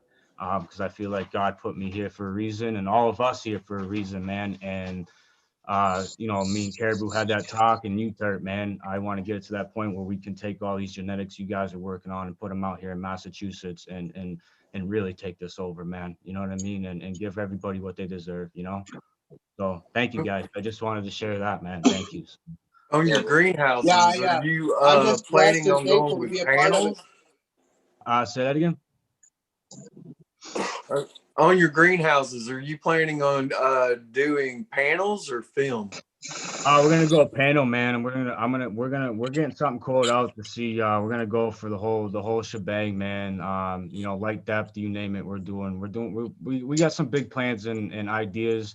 And because of the talent that's on the team of guys that know how to do certain solar things, where we're gonna try to really just take advantage of, you know, using like solar wise water, you know, I don't know the exact name, and just solar panels in general to run all of this stuff. But yeah, it's gonna be, I want to be able to, so it's gonna cost a lot of money here with the winters, but I want to set it up realistically, so then when the years come, if we're blessed enough to put this vision forward and be very successful, I want to be one of the first places out here running 365. You know what I mean? So no outdoor place right here in Mass I know of is running 365. So I want to do it, and I want to do it in the most green, efficient way possible. You know, and I think it can happen. You know what I mean? So you know, we plan on running the GAT system through the ground there to help heating. Geothermal or whatever. That's Geothermal, exciting. yeah, we have some big plans, man. And like I said, the talent on the team, I'm very blessed that we don't like, one of the investors has a contractor's license. He's the best friend of mine. We're gonna save a lot of money, you know what I mean?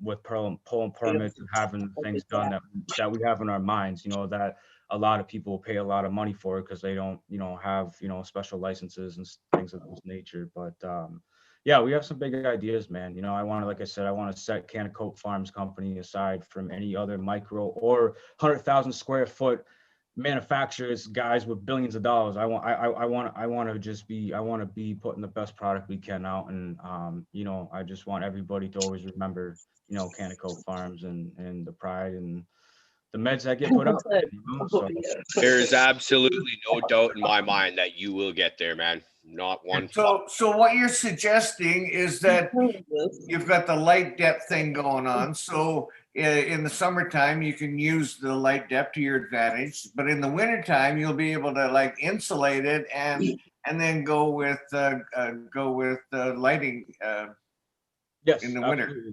Yep, absolutely. Wow. Yep, and they have special. I've been looking like biofuels heating systems and stuff that you can actually heat with like either clean sawdust or clean like pellets, or actually good clean wood, and you can actually, you know, it's like this big system thing. It's not big, but it's like a oil tank system thing, and then it comes blowers, and you can heat your whole place just by that. You know, like a pellet stove in your home, but it's just a lot more cleaner, a lot more efficient. You know, there's a lot of ways to go, but yeah. Wow. Nice. Fuck yeah, man. That's what's up. What do you plan on? How do you plan on growing once you have that set up? Are you gonna do like a hydro, like a Dutch bucket? You gonna do organic? How are you gonna grow once you So get that all we're set up? allowed 5,000 square feet for canopy, and that includes everything. That's your clones, that's your mothers, that's your veg, that's your flower. That's absolutely any plant, and it doesn't matter if it's on racks, where it is. You have to cover that. So we're thinking, obviously, one of the guys right now, he's running those earth boxes from Build a Soil, I believe. And if those are what they say they are, we're thinking about maybe doing that for mothers, easy care, and just really good way, an organic way to take care of them. And I'm thinking about running grassroots beds, just have an area maybe like where all the pots where they can veg out real nice, and then get the beds going, nice cover crops and stuff, and then just have beds. I'm not 100% sure yet, but that's kind of where we're thinking and realms we're thinking, you know what I mean? And just cover as much square foot as possible, but just in the, at the end of the day, all of us, we don't care about the money. We want to focus on quality, man. With a micro license, that gives us the ability to do that here in Massachusetts, which is awesome. You know what I mean? So that's what we want, so as long as we can cover that square footage, and just, focus on quality at the end of the day. So, So as many strains as you want. Absolutely. Yeah, absolutely.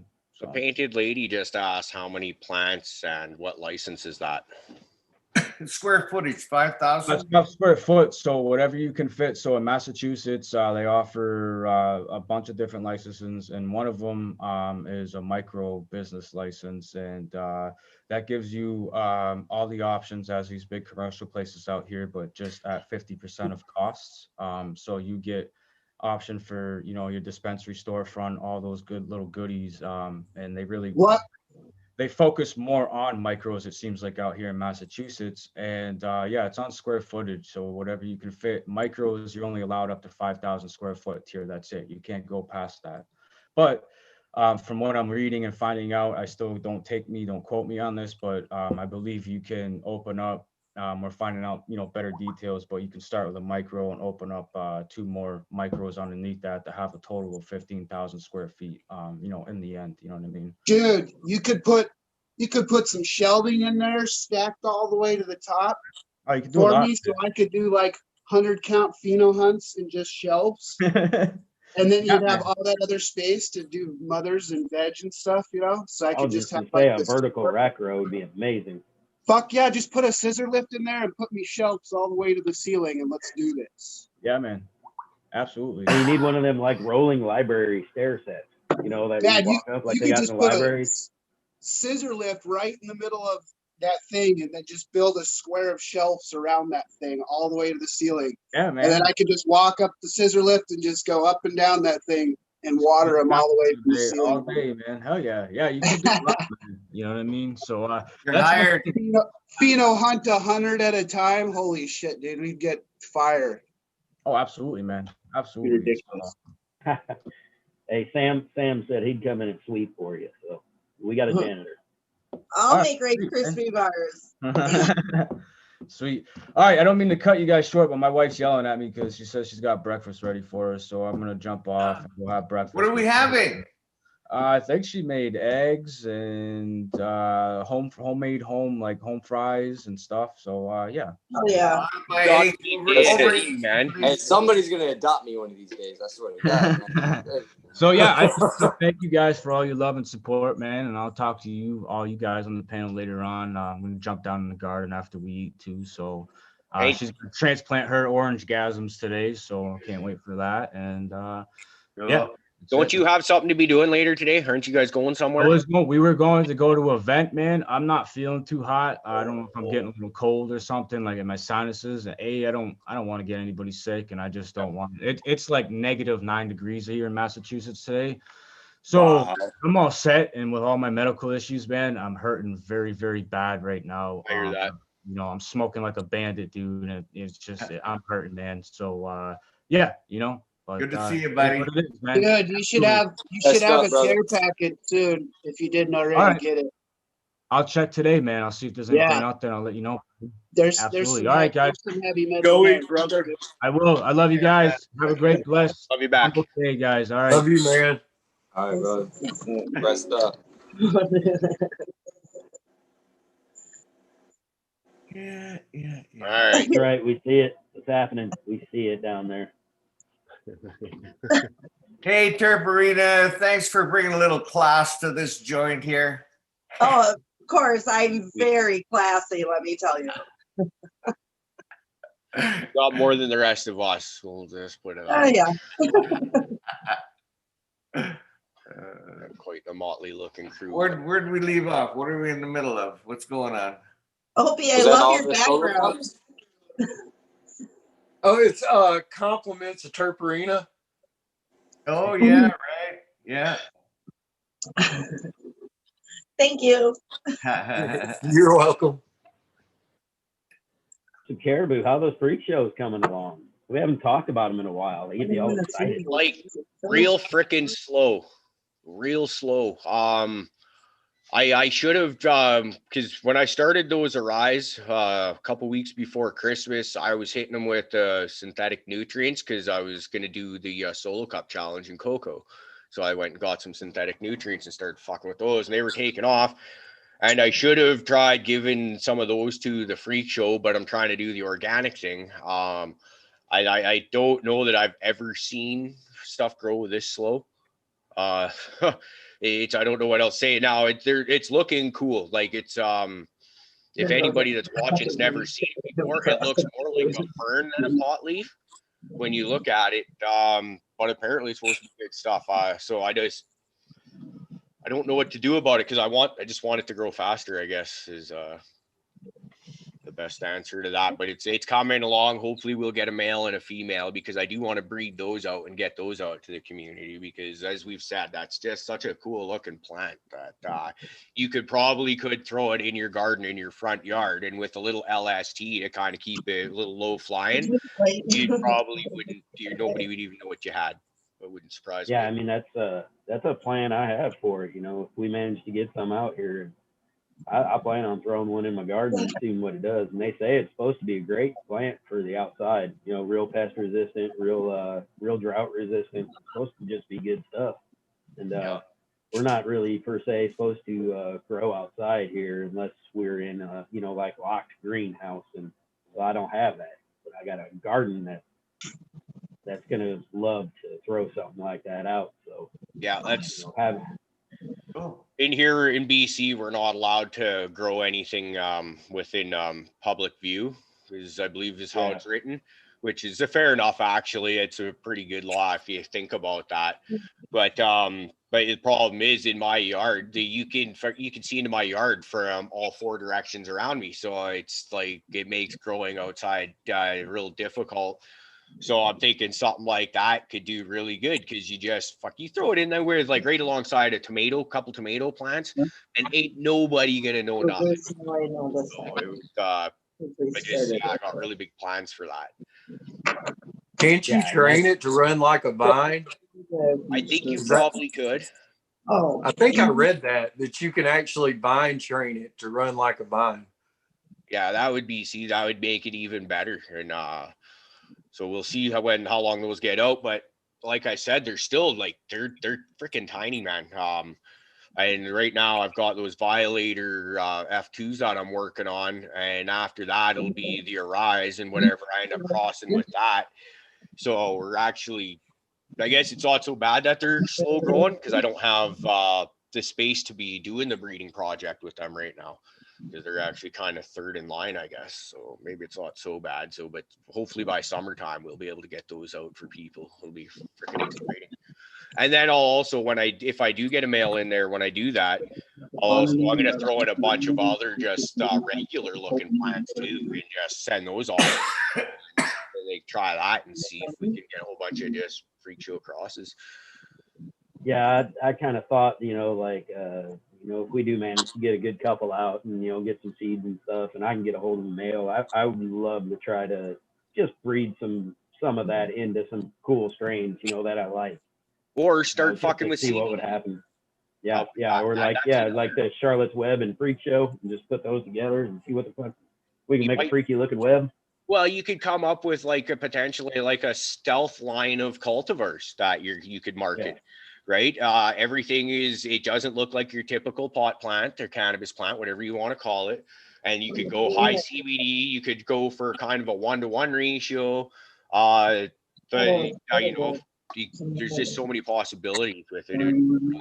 Yeah, and I mean, the way they say, it's supposed to be an outdoor plant, and it grows so good outdoors. And even if you just use it for those properties to give maybe those properties to something that's not so great outdoors, it might even be good just for that. Yep. Yeah, so, it'd be exciting. So. Possibilities, I'm curious to play with it and see if I can get to it. Yeah, I'm with you, and it's just so interesting looking that I just think what I should do is try and go through my pictures to see if I can find one and put it up here for people that haven't seen it. So maybe once someone else starts talking, I'll see if I can do that. Yeah, me too. I definitely want to play with some Freak Show at some point. And the plant just fascinates me. Yeah, absolutely. I mean, it's so cool looking, and but you're wanting to start doing some stuff with that Maui Wowie, right? Yeah, I'm gonna breed it to itself and keep the land race, and I'll be giving those seeds out and stuff. But then I'm also gonna try breeding it to the Cotton Candy Cash, because the Maui Wowie has a natural pineapple terp. So I'm thinking about breeding it to the Cotton Candy Cash, the Fruity Pebbles OG, the Zauer Watermelon. I've got a lot of different ethos fruity strains running. Probably not going to breed it to the Garlic Goat. It's just not sounding appealing to me. But we'll see how it goes. But on the Garlic Goat, I actually want to try to self it. I'm just not sure if that's the strain that Rasta Jeff was saying was really hard to self. And if it is, I may need to wait on that because I haven't done any selfing, so I don't know exactly what I'm doing, and I don't want to kill a killer plant trying to learn. Because that's when the whole cloning thing comes into it. Clone that son of a bitch a bunch of times, and then you can play with it all you want. Exactly. But yeah, that sounds real interesting. Because that pineapple turf is always kind of real nice. I've got some Hawaiian that some good friends of mine that they've been growing for years, and it's got kind of a limey, pineapple-y, real light, but limey and pineapple-y. And it's a turf that you don't really find too often. Well, I was thinking about doing what Turk said with one of the males, where forgive me, but I forgot the name of the product. But where you self the male instead of selfing a female, you can self the male. And Turk said it. I don't know what happened. But Terp said it brings out the terpene profile more when you self the males. Yeah, that was some interesting stuff he was talking about with selfing the male, with bringing out a lot of different terpenes that you don't even get with the females. Yeah, I don't remember. I wish I remembered more of that conversation. I need to go back and listen to that one again. Are you guys able to see what I've got on here right now? Yeah, it's beautiful, man. Wow. Yeah, that is nice. Cool. Yeah, so like you can imagine this growing in your garden beside tomatoes, dill, like you name it, right? You're not gonna spot that out and figure that out. Go back a couple of pictures. Okay.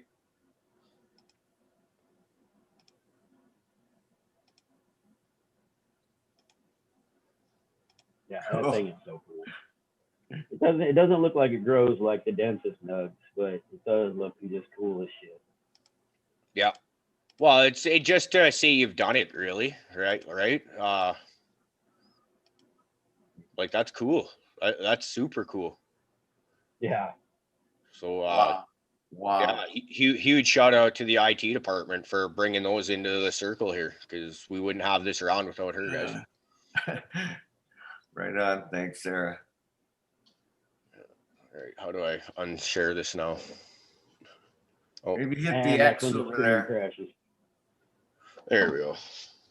Yeah, that's cool stuff. I'm so excited about that. And like I said, maybe we could breed with that and play around with it and just come up with like a whole stealth line of genetics based around that.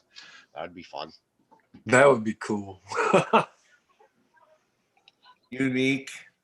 Yep. Well, it's fun. I'd be yeah, what's more to say about it? Just having fun with cannabis. That's the joy of growing, man. I just love it. There's so much stuff you can do. Hey, does anybody else right now just look at Turf and feel like he needs like a velvet like robe and a pipe? Yeah. Right I feel like he can tell us all a story about the days of yore. But do what now?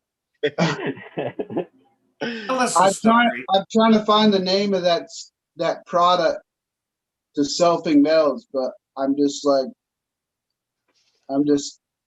mentally ill right now. That's okay. I had the hugest mental block on for the first quite a while. Usually I'm up and at 'em like a good few hours before the show starts, because it starts at 6 a.m. my time. But I slept like crap last night. So I was just laying there, and then like even an hour before the show, I'm like, no, I'm not getting out of bed till like it's show time. And then half hour before the show starts, I'm out of bed. But I'm one of those people, it takes me a long time to get the gears turning in the morning. I like to be up like a good hour and 15 minutes before I leave to work and all that stuff. So getting going half hour before showtime, it was painful on the mind. Hey guys, I want to give a shout out to my son for letting me come over and use his fiber optic this early in the morning, because he is not a morning person at all, but I really appreciate it. And it's really nice not seeing the glitches that I've been seeing trying to do it out publicly. Well, we appreciate it too, because you're like the awesome. So anybody that doesn't watch the show too frequently doesn't realize that Opie does this show from different places throughout his area all the time. His first time he was on the show, he did the entire show with us while he was working. That was freaking awesome to me. He's still the coolest moment of this entire show, I think. And then after that, they've gone to just different places outdoors, and it's freaking cold outside. It's winter, right? It might be a little bit warmer where you're at than it is where I'm at, but it's still freaking winter. So the fact that you're able to be comfortable in a nice warm place and hang out with us, that's freaking awesome. And we just love having you around, buddy. And, thank you for what you do for our community. For sure. Solo Cup Challenge, right? Exactly.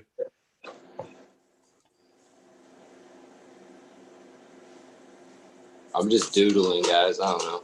I'm listening to everybody doodling. Yeah. What do you got for art on the work or on the go these days, buddy? Like that's something real cool we could possibly get into. Yeah, I need to really get up that one that one I had started for you, that the minor. Yep. That one was funny, and then I got one for Opie I need to do. He had mentioned he wanted done. That one sounds really gnarly to do. Yeah, actually, I've been wondering. I got one that I'm working on right now for somebody that's kind of in the works that I'm pretty stoked about. So, I'll be stoked to reveal that one. But that one should be done, and then on to the next one. I hope to get some like slappers done or some shirts or something here. Nice. The IT department, she got the Cariboo Hart TV logo. She got that sent out for stickers right there. So if anybody watching there, the logo behind me there, that was Dick Pick here that did it, and it's badass. You need artwork done, hit him up to do it, man. This guy is awesome. You're going to be seeing a lot of stuff from him within the cannabis community in the next few years. You just watch this guy go. It's I appreciate it, man. I really do appreciate it. Hey, and I threw you a challenge there, Dick Pick. Hey, that was gonna be cool. Though. I got it kind of like up here somewhere. That's where it happens, like up here somewhere. So it's there. So like it just got to go there now. I don't know. Yeah, but tell you what, he's a good cool. dude. He's been one of my good friends since I've been on Cannabis. What's that? I said, you've been one of my good friends since I've been on Cannabis. Yeah, I remember following you from the beginning, man. And it's cool just seeing everybody progress and grow, you know, not only as growers, but as people as well. You know, super dope stuff. Yeah, your artwork is dope, dude. I appreciate it, brother. I really do. I feel like everybody who like is a craft cannabis grower is an artist. You know what I mean? That's just an art. Oh, I can't draw for shit, dude. Yeah, but you grow great weed, and that's an art form. You know what I mean? Like, yeah. You know, so yeah. Can cook like a motherfucker. So hold on one second. Yeah. You know, so I think all that shit's art. I guess I don't know. Hey, Terps. Well, in that case, I'm really screwed because my art form would be smoking weed and drinking coffee. I'm just screwed. Hey, as long as it's good coffee and good weed, you're doing something right. There you go. Hey, fellas, great seeing you all this morning. Gotta go. Thanks to our guests in the chat room. Good to see you, and we'll do it again real soon. Adios. Have a good one. Take care, Rick. What were you saying, Visit? Good night, Sorry. Rick. See you next week. Bye, Rick. Bye, Rick.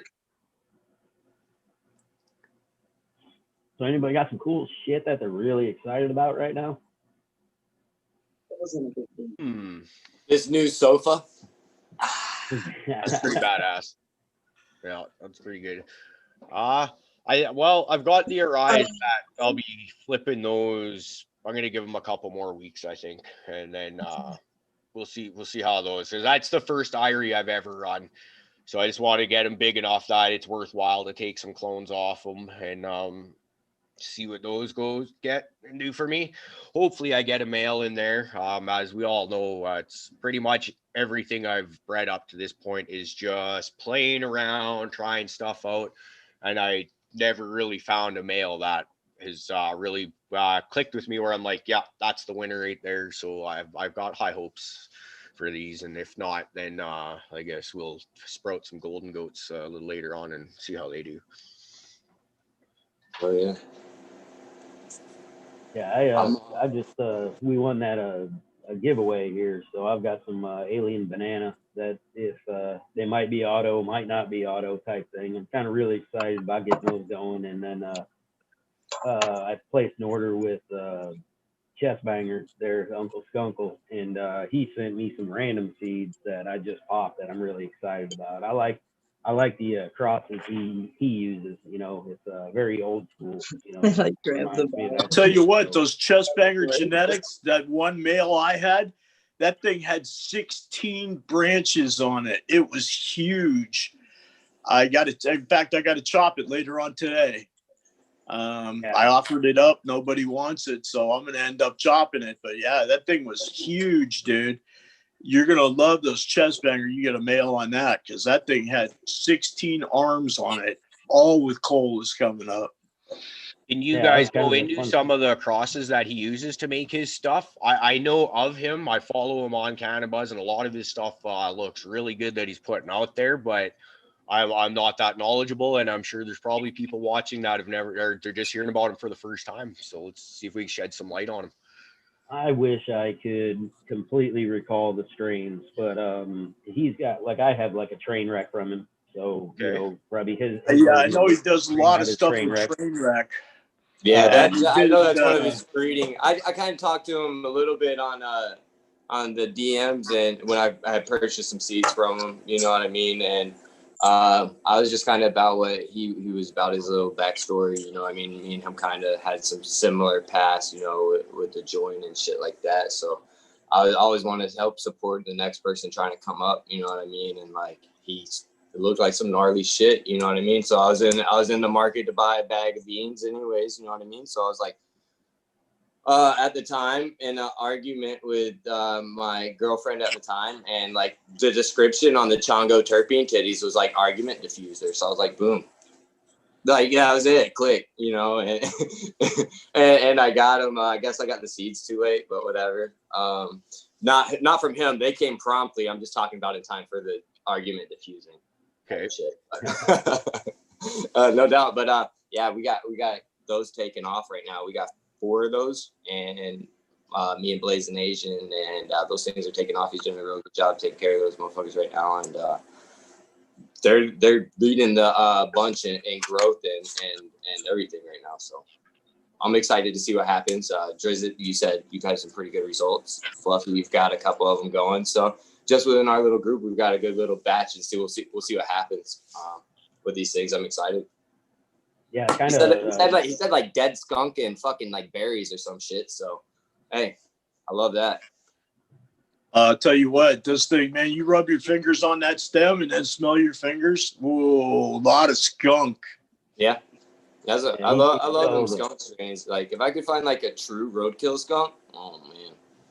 That's like that once I start breeding, that's when I definitely He put a description once for somebody and said just old school ghetto funk. And I was like, so that is exactly what I want. Right. Old school ghetto funk. Yeah, I like that. But I know he's got some like he breeds with like some black Congo that he says like his dad got way back when, which is, you know, cool. You know, that's something that makes me want to support him, you know. He's got some orange terps. It sounds like that goes in like orange Amtrak, I believe he uses in some of his crosses. He's got a cross that's got mochi in it, and I'm a fan of the gelato, so I went right to that one. Can't wait to get that one going too. He's got a lot of cool shit. I just wish on his side, I just wish he'd kind of explain his crossings a little better so you kind of know what you're looking at. But if you ask him, you know, he'll tell you right the hell what it is. You know, he's not hiding anything. Yeah. He just doesn't have it on his site yet, I guess. But yeah, I'm hoping to get some cool males out of it and see, you know, maybe that's some of the stuff I'm hoping to actually start working with. So. If you're a gelato fan, I've got a gelato seed in my box here that I could send down to you when I send your package down. It's I've got no intentions of running it anytime soon. There's just so many other things up on deck. It's just going to sit there. So fire that down when I send you Charlotte's Web and those Freedom Dreams and all of the other good stuff off, and a bunch of my genetics as well. Yeah, absolutely. I mean, I won't turn that down. Yeah, cakes and gelatos, man. Those are really my jam. Those are. Yeah. Well, I love gelato. I've got those wedding cakes that I crossed with White Widow Afghani. Yeah, I got some of those. I'm excited about popping some of those. See what happens. So that wedding cake, the terps on that are just wild. I've found, you know, I've pretty much every time I come across somebody that says they have wedding cake, I can tell right away from the terp profile. You know what I mean? Absolutely, instantly. You know right away that smell. Yeah. It hits right in the face. Personally, I'm not a huge fan of the wedding cake, but like we've had this thing around for a while now, and everybody else that tries it absolutely loves it. So it's kind of funny. So I'm sure you guys will get a kick out of those. And then just thinking about like if you decide to start breeding those with CBD, or you could even just sprout that gelato, find a good wedding cake leaning male, and cross those two together. You could get a good ice cream cake. Yep. Like, dude, I'm so excited that you're starting to get into breeding and stuff like that, because it's he's gonna take off on that shit too. The way his mind works and shit, you know what I mean? How he like when he decides to get into something, how he's like, all right, well, if I'm gonna do it, I'm gonna learn everything about that shit. You know what I mean? He's real like terp on how the mind just kind of goes there. You know what I mean? And tries to break it down to every single. It's awesome. You know what I mean? Because it gives my brain you know what I mean? Because my brain doesn't process that far at a time. You know what I mean? So I'm playing it.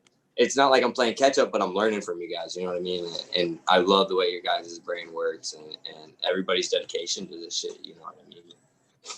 Tell you what, I learn a lot off these guys all the time. Yep. You know, it doesn't matter how long you've been doing it. You should be learning something every day. Life isn't good unless you're learning something every single day. Yeah. Yeah. That's a very good point. Very good point. Yeah, because I mean, I've met people say they've been growing for 10 years and shit like that and everything else, and the next thing you know, you're like, dude, I can't tell. You know what I mean? Yeah, it's everybody's growing and learning in their own way, in their own styles, and one perspective to look at is that even when it comes to experience, it doesn't matter. Like, just because you live in one area and you're able to do a process of things a certain way, doesn't mean another person in another area is able to run his system and his process in that way. So there are things that people do that may seem like it's ridiculous or whatever, but shout out to everybody who's doing this in prohibition land. You know what I mean? Like, y'all are some bad motherfuckers, man. Appreciate y'all's dedication and love, for real. Yeah. Well, without people allegedly doing that, you know what I mean? Yeah, without people allegedly growing in prohibition land, the legalization that most of us are doing now wouldn't be happening. So, you got to take those risks sometimes, and we appreciate. Oh yeah, man. Okay, yeah. And it just, you gotta appreciate those people, because absolutely. And the people that are trying to do it peacefully. So. And everybody in between, man. Anybody who's into the shit, you know what I mean? Appreciate it. Anybody who's on the outside looking in that is for it as well, that doesn't use it but sees the benefits of it, Appreciate y'all as well. Right? Well, and if you're on the outside looking in, like you just mentioned, and you're unsure of whether you want to take that step, come on in. Welcome to the family, because it's a very accepting community. That's the other thing is, you have to say something not enough, man. And especially once you get into the cannabis side, everybody is so accepting. I could have came in the Facebook. Can I interrupt for a very important broadcast? Absolutely. So I just received a package. And mail call. No. So check it out. This is all I got. Was my little Bavita packs. You see these? Okay. Hold on.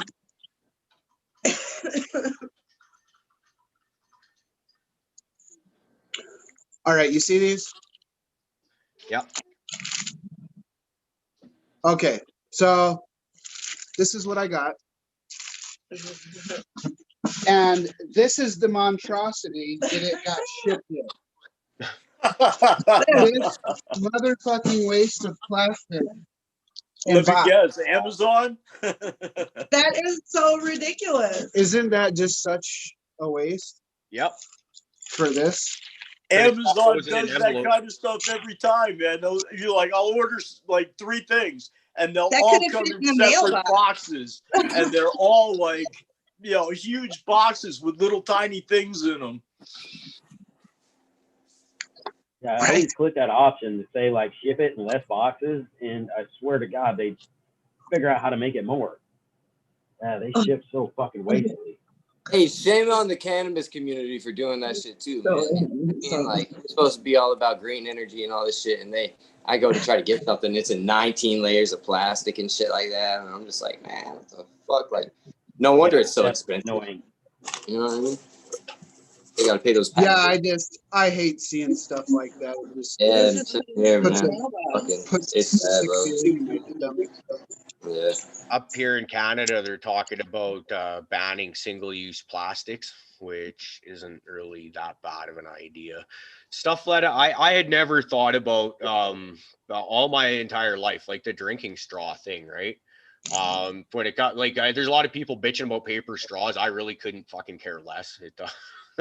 Fucking shout out to Build a Soil. You know how they ship a bunch of their stuff, and Growers House. Shout out to you, dude.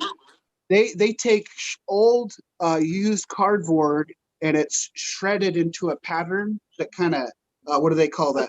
Accordion. Yeah. Okay. Accordion strings, and they use that for packing because that stuff is recyclable. So shout out to those guys for their stuff. Peace, love, and respect. It's good ethical practices. Those paper straws taste like paper to me when you're drinking. Yeah. Well, I just take the top off. I just take the top off and sip it. I don't go to fast food joints enough to really pay that much attention to. No, we have those at the restaurant. We're using paper straws, but everyone was griping about them. Yeah, no doubt. Now we're back to plastic.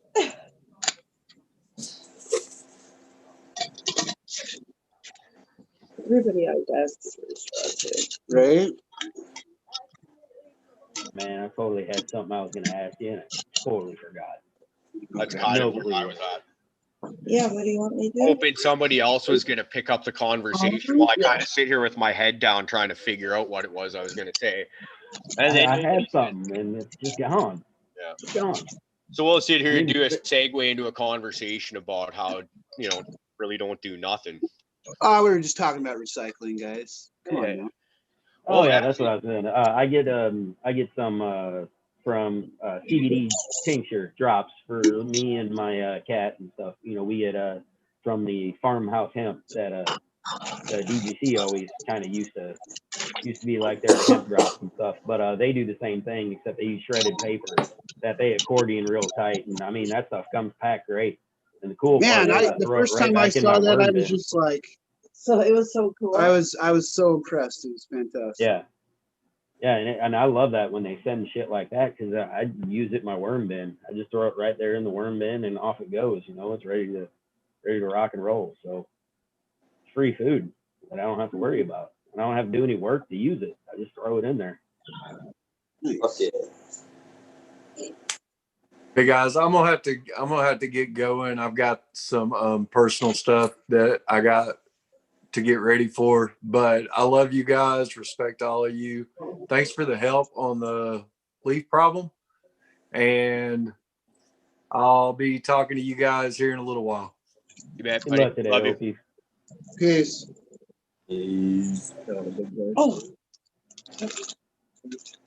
Yeah, I'd say Mr. Opie, they're definitely our number one fan, or him and Mrs. Opie. They just the fact that they check the show out from like a different location every week so far, to me, is just the most badass thing ever. What I want to do is, because it always seems to be somewhere cold, I'd like to get them a couple special hoodies made, like just Cariboo Hart TV hardcore support or something like that, with some kind of funny emblem, and there'll only be 2 made just for those 2, and then after that it's kind of just like Caribou Love or some shit. Yeah, because I just think that's cool, because I'll tell you straight up, man, it's at 6 a.m. I'm not going to go sit outside in the cold to talk to you guys. I love you, but I don't love you that much. So we got like a straight up blizzard going on right now. It's fucked up. I just really appreciate you for having me on, Caribou. So. Dude, I appreciate your friendship, man. That's you teach me a lot. Every conversation we have is another learning experience. You guys teach me a lot too, though. So. Guys, I got some honeydew things I got to do, so I'm gonna have to beg off. So we'll take care and talk to you all later. All right, later, wee man. Great hearing from you. Good seeing you. Good day. For the longest time, I thought he was up here by me in Illinois, but is that ready to be passed? Yeah, I didn't know where people were. It's kind of funny, but still, I love the fact that we got our huge Illinois fan base. To me, it's just like, I wouldn't necessarily, like I said, I just think of it's like, we're in BC, we got all these people from all around the state. And then when I started kind of mailing packages out to people, I was like, wait, most of these addresses are in Illinois. Shout out to Illinois. Especially, that's just because if you've ever been here, it takes a lot of pot to even want to stay anywhere near this place. Where's that at? They won't let me leave. Illinois. They like me so much, they won't let me leave. Because you're that cool, man. Yeah, fuck, man. I didn't want to stay. Yeah, you're just a hop skipping away from me. You know that? Oh, yeah? Maybe I'll just fucking tuck and roll over there. I think you're just a quick train ride away. I'm pretty sure. Actually, I'm 100% positive you're a quick train ride away. That's what's I think it's only like a 3-hour Amtrak ride. I think. Yeah, it's quick. Yeah, it ain't bad. Maybe we'll have to go out that way one day. One of these days. That would be nice. That'd be nice. Very nice. I'm trying to figure out if I'm going to be moving or not. I got to try to get this shit going. Maybe move up northeast a little bit and see what's going on for the outdoor season and such. Dude, I'm excited about that prospect for you. I know what you're talking about, and that's fucking exciting. every once in a while, people just need a helping hand to help them out of circumstances. And ever since I first met you, man, it's just like this guy seems like a great fucking guy. So to see you be able to take that step forward in life and get some really positive shit going, it's the good guys. I appreciate it, man. You know what I mean? I've been through enough of the bullshit, but you know, like I try to blame everybody else or the system and everything else. So you know what I mean? Like, yeah, it's gonna be fucked up, but at the end of the day, it was me. You know what I mean? And how I dealt with my shit. And so just learning how to do that, you know what I mean? Or not learning how, it's always learning, you know what I mean? Every day is basically learning and shit. And I learned so much from people like y'all, you know what I mean? To help get me through, you know, fuck, with all this family shit, you know what I mean? Shout out to my niece, you know what I mean? Hadley, she's a fighter, you know what I mean? And doing what she's doing. And like y'all were there just as much as my real family, you know what I mean? So I appreciate it. And yeah, dude, just keep on persevering. You know, this has been a dream of mine since I was young, man. My dad's probably still got moving boxes full of high times and medical journals about weed and shit, you know, like that's just what I did. And I've been to jail for it, kicked out of college for it, you know what I mean? All that shit in the name of weed. And it's like, I never felt like my birthday's 420. You know what I mean? So it's like, it was meant to be. It was just destiny, I guess. And, I'm just excited to be able to follow through with it, you know what I mean? And have somebody else behind it with the same passion as me. Because I can go to like a weed college or whatever the fuck they got, you know what I mean? Like get a little government grant and go to Amsterdam or some shit, you know? And but I'd rather do it with somebody who's got their heart in it for the right reason, you know what I mean? And I think down here in Southern Illinois, I think one of the Southern Illinois colleges actually does the cannabis college now, so you could totally rent out my backyard and go to school down here. Rent out your backyard, yeah. Yeah, that'd be great. I'd love to see you in like a head grower's position at a facility, maybe Canacope Farms one day. That would be super dope, right? Great idea. Yeah, man. Make the dream happen. Yeah. I ain't even gonna lie, I wouldn't want to be the head grower. I just want to be like the assistant. I just want to walk through, pluck leaves, take care of the plants. I don't want to have to think all the bullshit. I just want to do the grunt work and be happy with it, you know? Yeah. You're muted, Turk. You're muted, Turk. I said, hell yeah, I want to pheno hunt and breed and cross and pheno hunt and breed and cross and pheno hunt. I'd like to be able to get there one day. Eventually, my end all shit, you know what I mean, is I want to be able to help people with addiction problems with cannabis, you know what I mean? And I want to be able to do that through the prison system. And I want to do that through the cultivation system or processing of marijuana, whatever. There's a huge industry with marijuana, and there's a huge correlation between the prison, you know, system and cannabis use and stuff like that. And so why not be able to give it back to all these people that have been persecuted wrongly for cannabis? Not even cannabis, man. You know, just persecuted wrongly by the system, and give them opportunity to get in a great system and learn about it the right way. You know what I mean? You could start I'm definitely trying to get back in my own way. Oh, you definitely, brother. You're good. I'm going to, you know, just try and breed really great medicine and give back. I mean, I don't really feel like I have much time left on this earth, to be honest with you. I just feel like, you know, there's just not a lot of time left due to a lot of bad life practices, you know? So I'm in a rush, trying to get as much done as I can, as fast as I can. So, and I'm going to give back in that way. So. Okay, man. I think we all do it in our own unique ways, you know, and that's what makes us a great group of people, you know. Oh yeah. Everybody in the whole, you know. You got a great journey, so I'm gonna try and support that as much as I possibly can. And yeah, bro, I appreciate it. Yeah. We all do, you know, and we're all here for each other. Yeah, I mean, I'm excited, you know, hopefully, you know, between Caribou and Turf and, you know, get me straightened out with this breeding and to do a little maybe collabs with them and stuff like that, I think that'd be amazing. Yeah. To be able to get the idea is to search out these super phenos and then take all these super phenos, isolate those, make mothers, breed with those, breed those crosses with the deeper pheno hunts that you guys find, and but with isolated medicine. So like, what are your guys' ideas on CBG?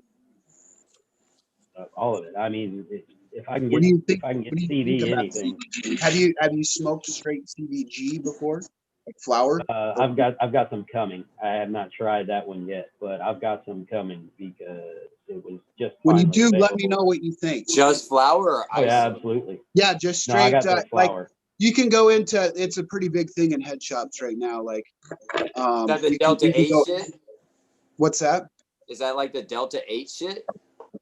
Well, it's No. just CBG. So what they did is they pheno hunted and they isolated this, and it tested high for CBG. I'm sure there's some other CBDs or whatever terpenes and stuff, depending on the flower type and the cultivar type. But they're specifically isolated to CBG. So that's what they pheno hunted out, and it's a different kind of feeling. So it's more of it's like a heavier indica Delta 8. You know. It'd be like an indica Delta 8 rather than a sativa Delta 8 feeling in a way, I guess, if that makes sense. CBG, from my understanding, is more for the relaxation. It's more for couch that. lock, So it's to really bring you down at the end of the day. It's supposed to be pretty good, you know. Oh, so I'd probably Want to be. shut off. Yeah, so I mean, I would love to find a cultivar that's super colorful, tests high in CBG, a little bit lower in the THC level, maybe in the 18s and the 20s, with that high CBG, and kind of have that medicated. Yeah, I feel like when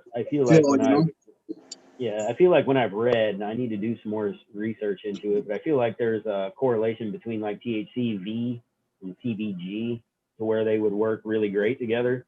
And I would love to be able to find a high THCV strain and breed that with a nice CBG strain and get those together in one flower to really just see what kind of medicine that would turn out to be like. Yeah, I'm finding great luck with some of these 50-50 juice plants, and then chopping them a little bit early, and then taking and breeding those, you know, from flower and kind of trying to lock in some of that THCV. So yeah, that'd be I feel cool like it shit. comes out early in the plant, and without isolating it early in the plant and breeding for that, you know, that's kind of. So it'd be exciting, you know, start to work on some of that. I mean, me personally, I just want to try to get, you know, all the CBs, the CBN, CBG, CB, you know, just start getting all that stuff back into the flower, because I feel like it was all originally there in the first place. And we've kind of bred it out. Minerals, I think, are like the key to all this stuff. Trace minerals and mycorrhizae, you know, exactly. Well, I feel like they are the the building right, blocks and the epicenter of everything that has been lost, you know. Well, I think plants in general have been placed on are created through the earth for specific reasons, right? So like different strains have different things depending on the environment of whatever is consuming that plant, whether it's us or another species or whatever. However, it can benefit that whatever is consuming it, that environment helps induce that you know what I mean? Because I don't know much about it, you know what I mean? But I know like the symbiotic relationship between nature and mammals or just any organism in general, you know what I mean?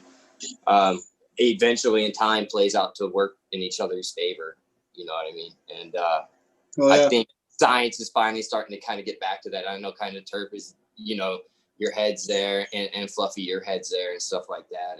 And that's really cool watching this kind of stuff, because I love to read about it and hear about it and stuff like that. But I'm learning so much other stuff right now that it's like I love that y'all are figuring this kind of shit out. You know what I mean? I'm right there with you, man. I feel like people like me who are mentally ill, you know, are a byproduct of depleted trace minerals in the system and fluoride in the water and just over time, you know, all these diseases and all these things come from what you eat, all the processed food. What are they putting in the you animals? know what I mean? So, of course, bottom of the barrel is going to get shit on the most, you know, and that's just the way it is, you know. Man, once people really wake up to that kind of shit, you know, or that kind of stuff, you know what I mean? Like, that's the truth, man, and it's a lot deeper than it sounds. And once people, I guess, I always heard people being like woke as fuck or whatever, you know what I mean? And like once you actually kind of really start seeing how deep it is, and it's scary. You know what I mean? And like mentally ill, I think everybody's like mentally ill to a degree, you know what I mean? Not trying to downplay severities of it, you know what I mean? And like you said, byproduct. Yeah, like byproducts of environments, man. You know, like I'm learning about processed food and how it really affects you, and not just that, what goes into that and how deep that goes, you know what I mean? And who's funding these projects and stuff like that. And so with all that, being able to make your own organic shit, hell yeah, you know what I mean? Know what you're consuming. Oh yeah, and that product for reversing metals is Florel. Okay. That's right. I just remembered, by the way. I don't know, it just popped in. Yeah, but I agree with Turp 100%, man. It's all them trace minerals. There's so much stuff that I think that could be brought out with trace minerals, and I do not think that, you know, a lot of these like super like macro ones that we don't think they're taking as much up of, I think they're doing more for us than we might realize. In our soils are just depleted of that shit. So yeah, I'm a big fan. I throw a lot of trace minerals back into my soil, a lot.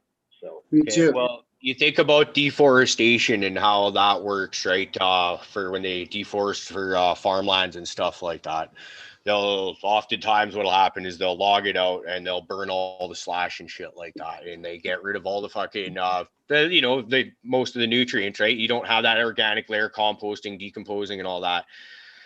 And before long, those crops, they suck all the good nutrients out of there, right? So, and that's without re-amending. That's how you end up with the deforestation, and it just keeps rolling. That's like the Amazon rainforest. We've been hearing about the destruction of that for as long as I've been alive. Every other forest out there, it's well, that's why we're having huge fires in places and stuff, because it's like we want to stop nature from happening, or whatever you want to call it, you know what I mean, by like, prevent forest fires. You got to have forest fires every once in a while, you know what I mean, to burn all of that old growth and rejuvenate all the new growth and shit like that, you know what I mean? So it's just our balance and everything, man, and us figuring it out. Yeah, all this stuff happening is the earth, you know, letting us know the mistakes that we've made, you know, and that's what's happening. And there's a shift and there's a change that's happening, and I feel like the government's known about it for a long time, and you know, you don't know how people are going to react when they hear the truth, you know, and that's why things are kept from people, and it's really sad because all it does is create fear and paranoia and breed hate and divides things. So, you know, we're all going to find out our mistakes, you know, I believe in this generation. So. No doubt. Just has anybody got any thoughts on grafting? Look, about the ozone. Oh, sorry. You remember the ozone without the correction of that, you know, we would have burned through our ozone layer there for a while without the ban of you know, certain chemicals and the production of them. So. Oh yeah, that and actually they say that the ozone layer got repaired by like a huge percentage when coronavirus started. They shut China down. It repaired real quick.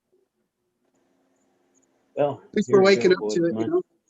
Yeah. My headphones are dying, so that's my cue, boys. All right. Yeah, I got to get out of here too.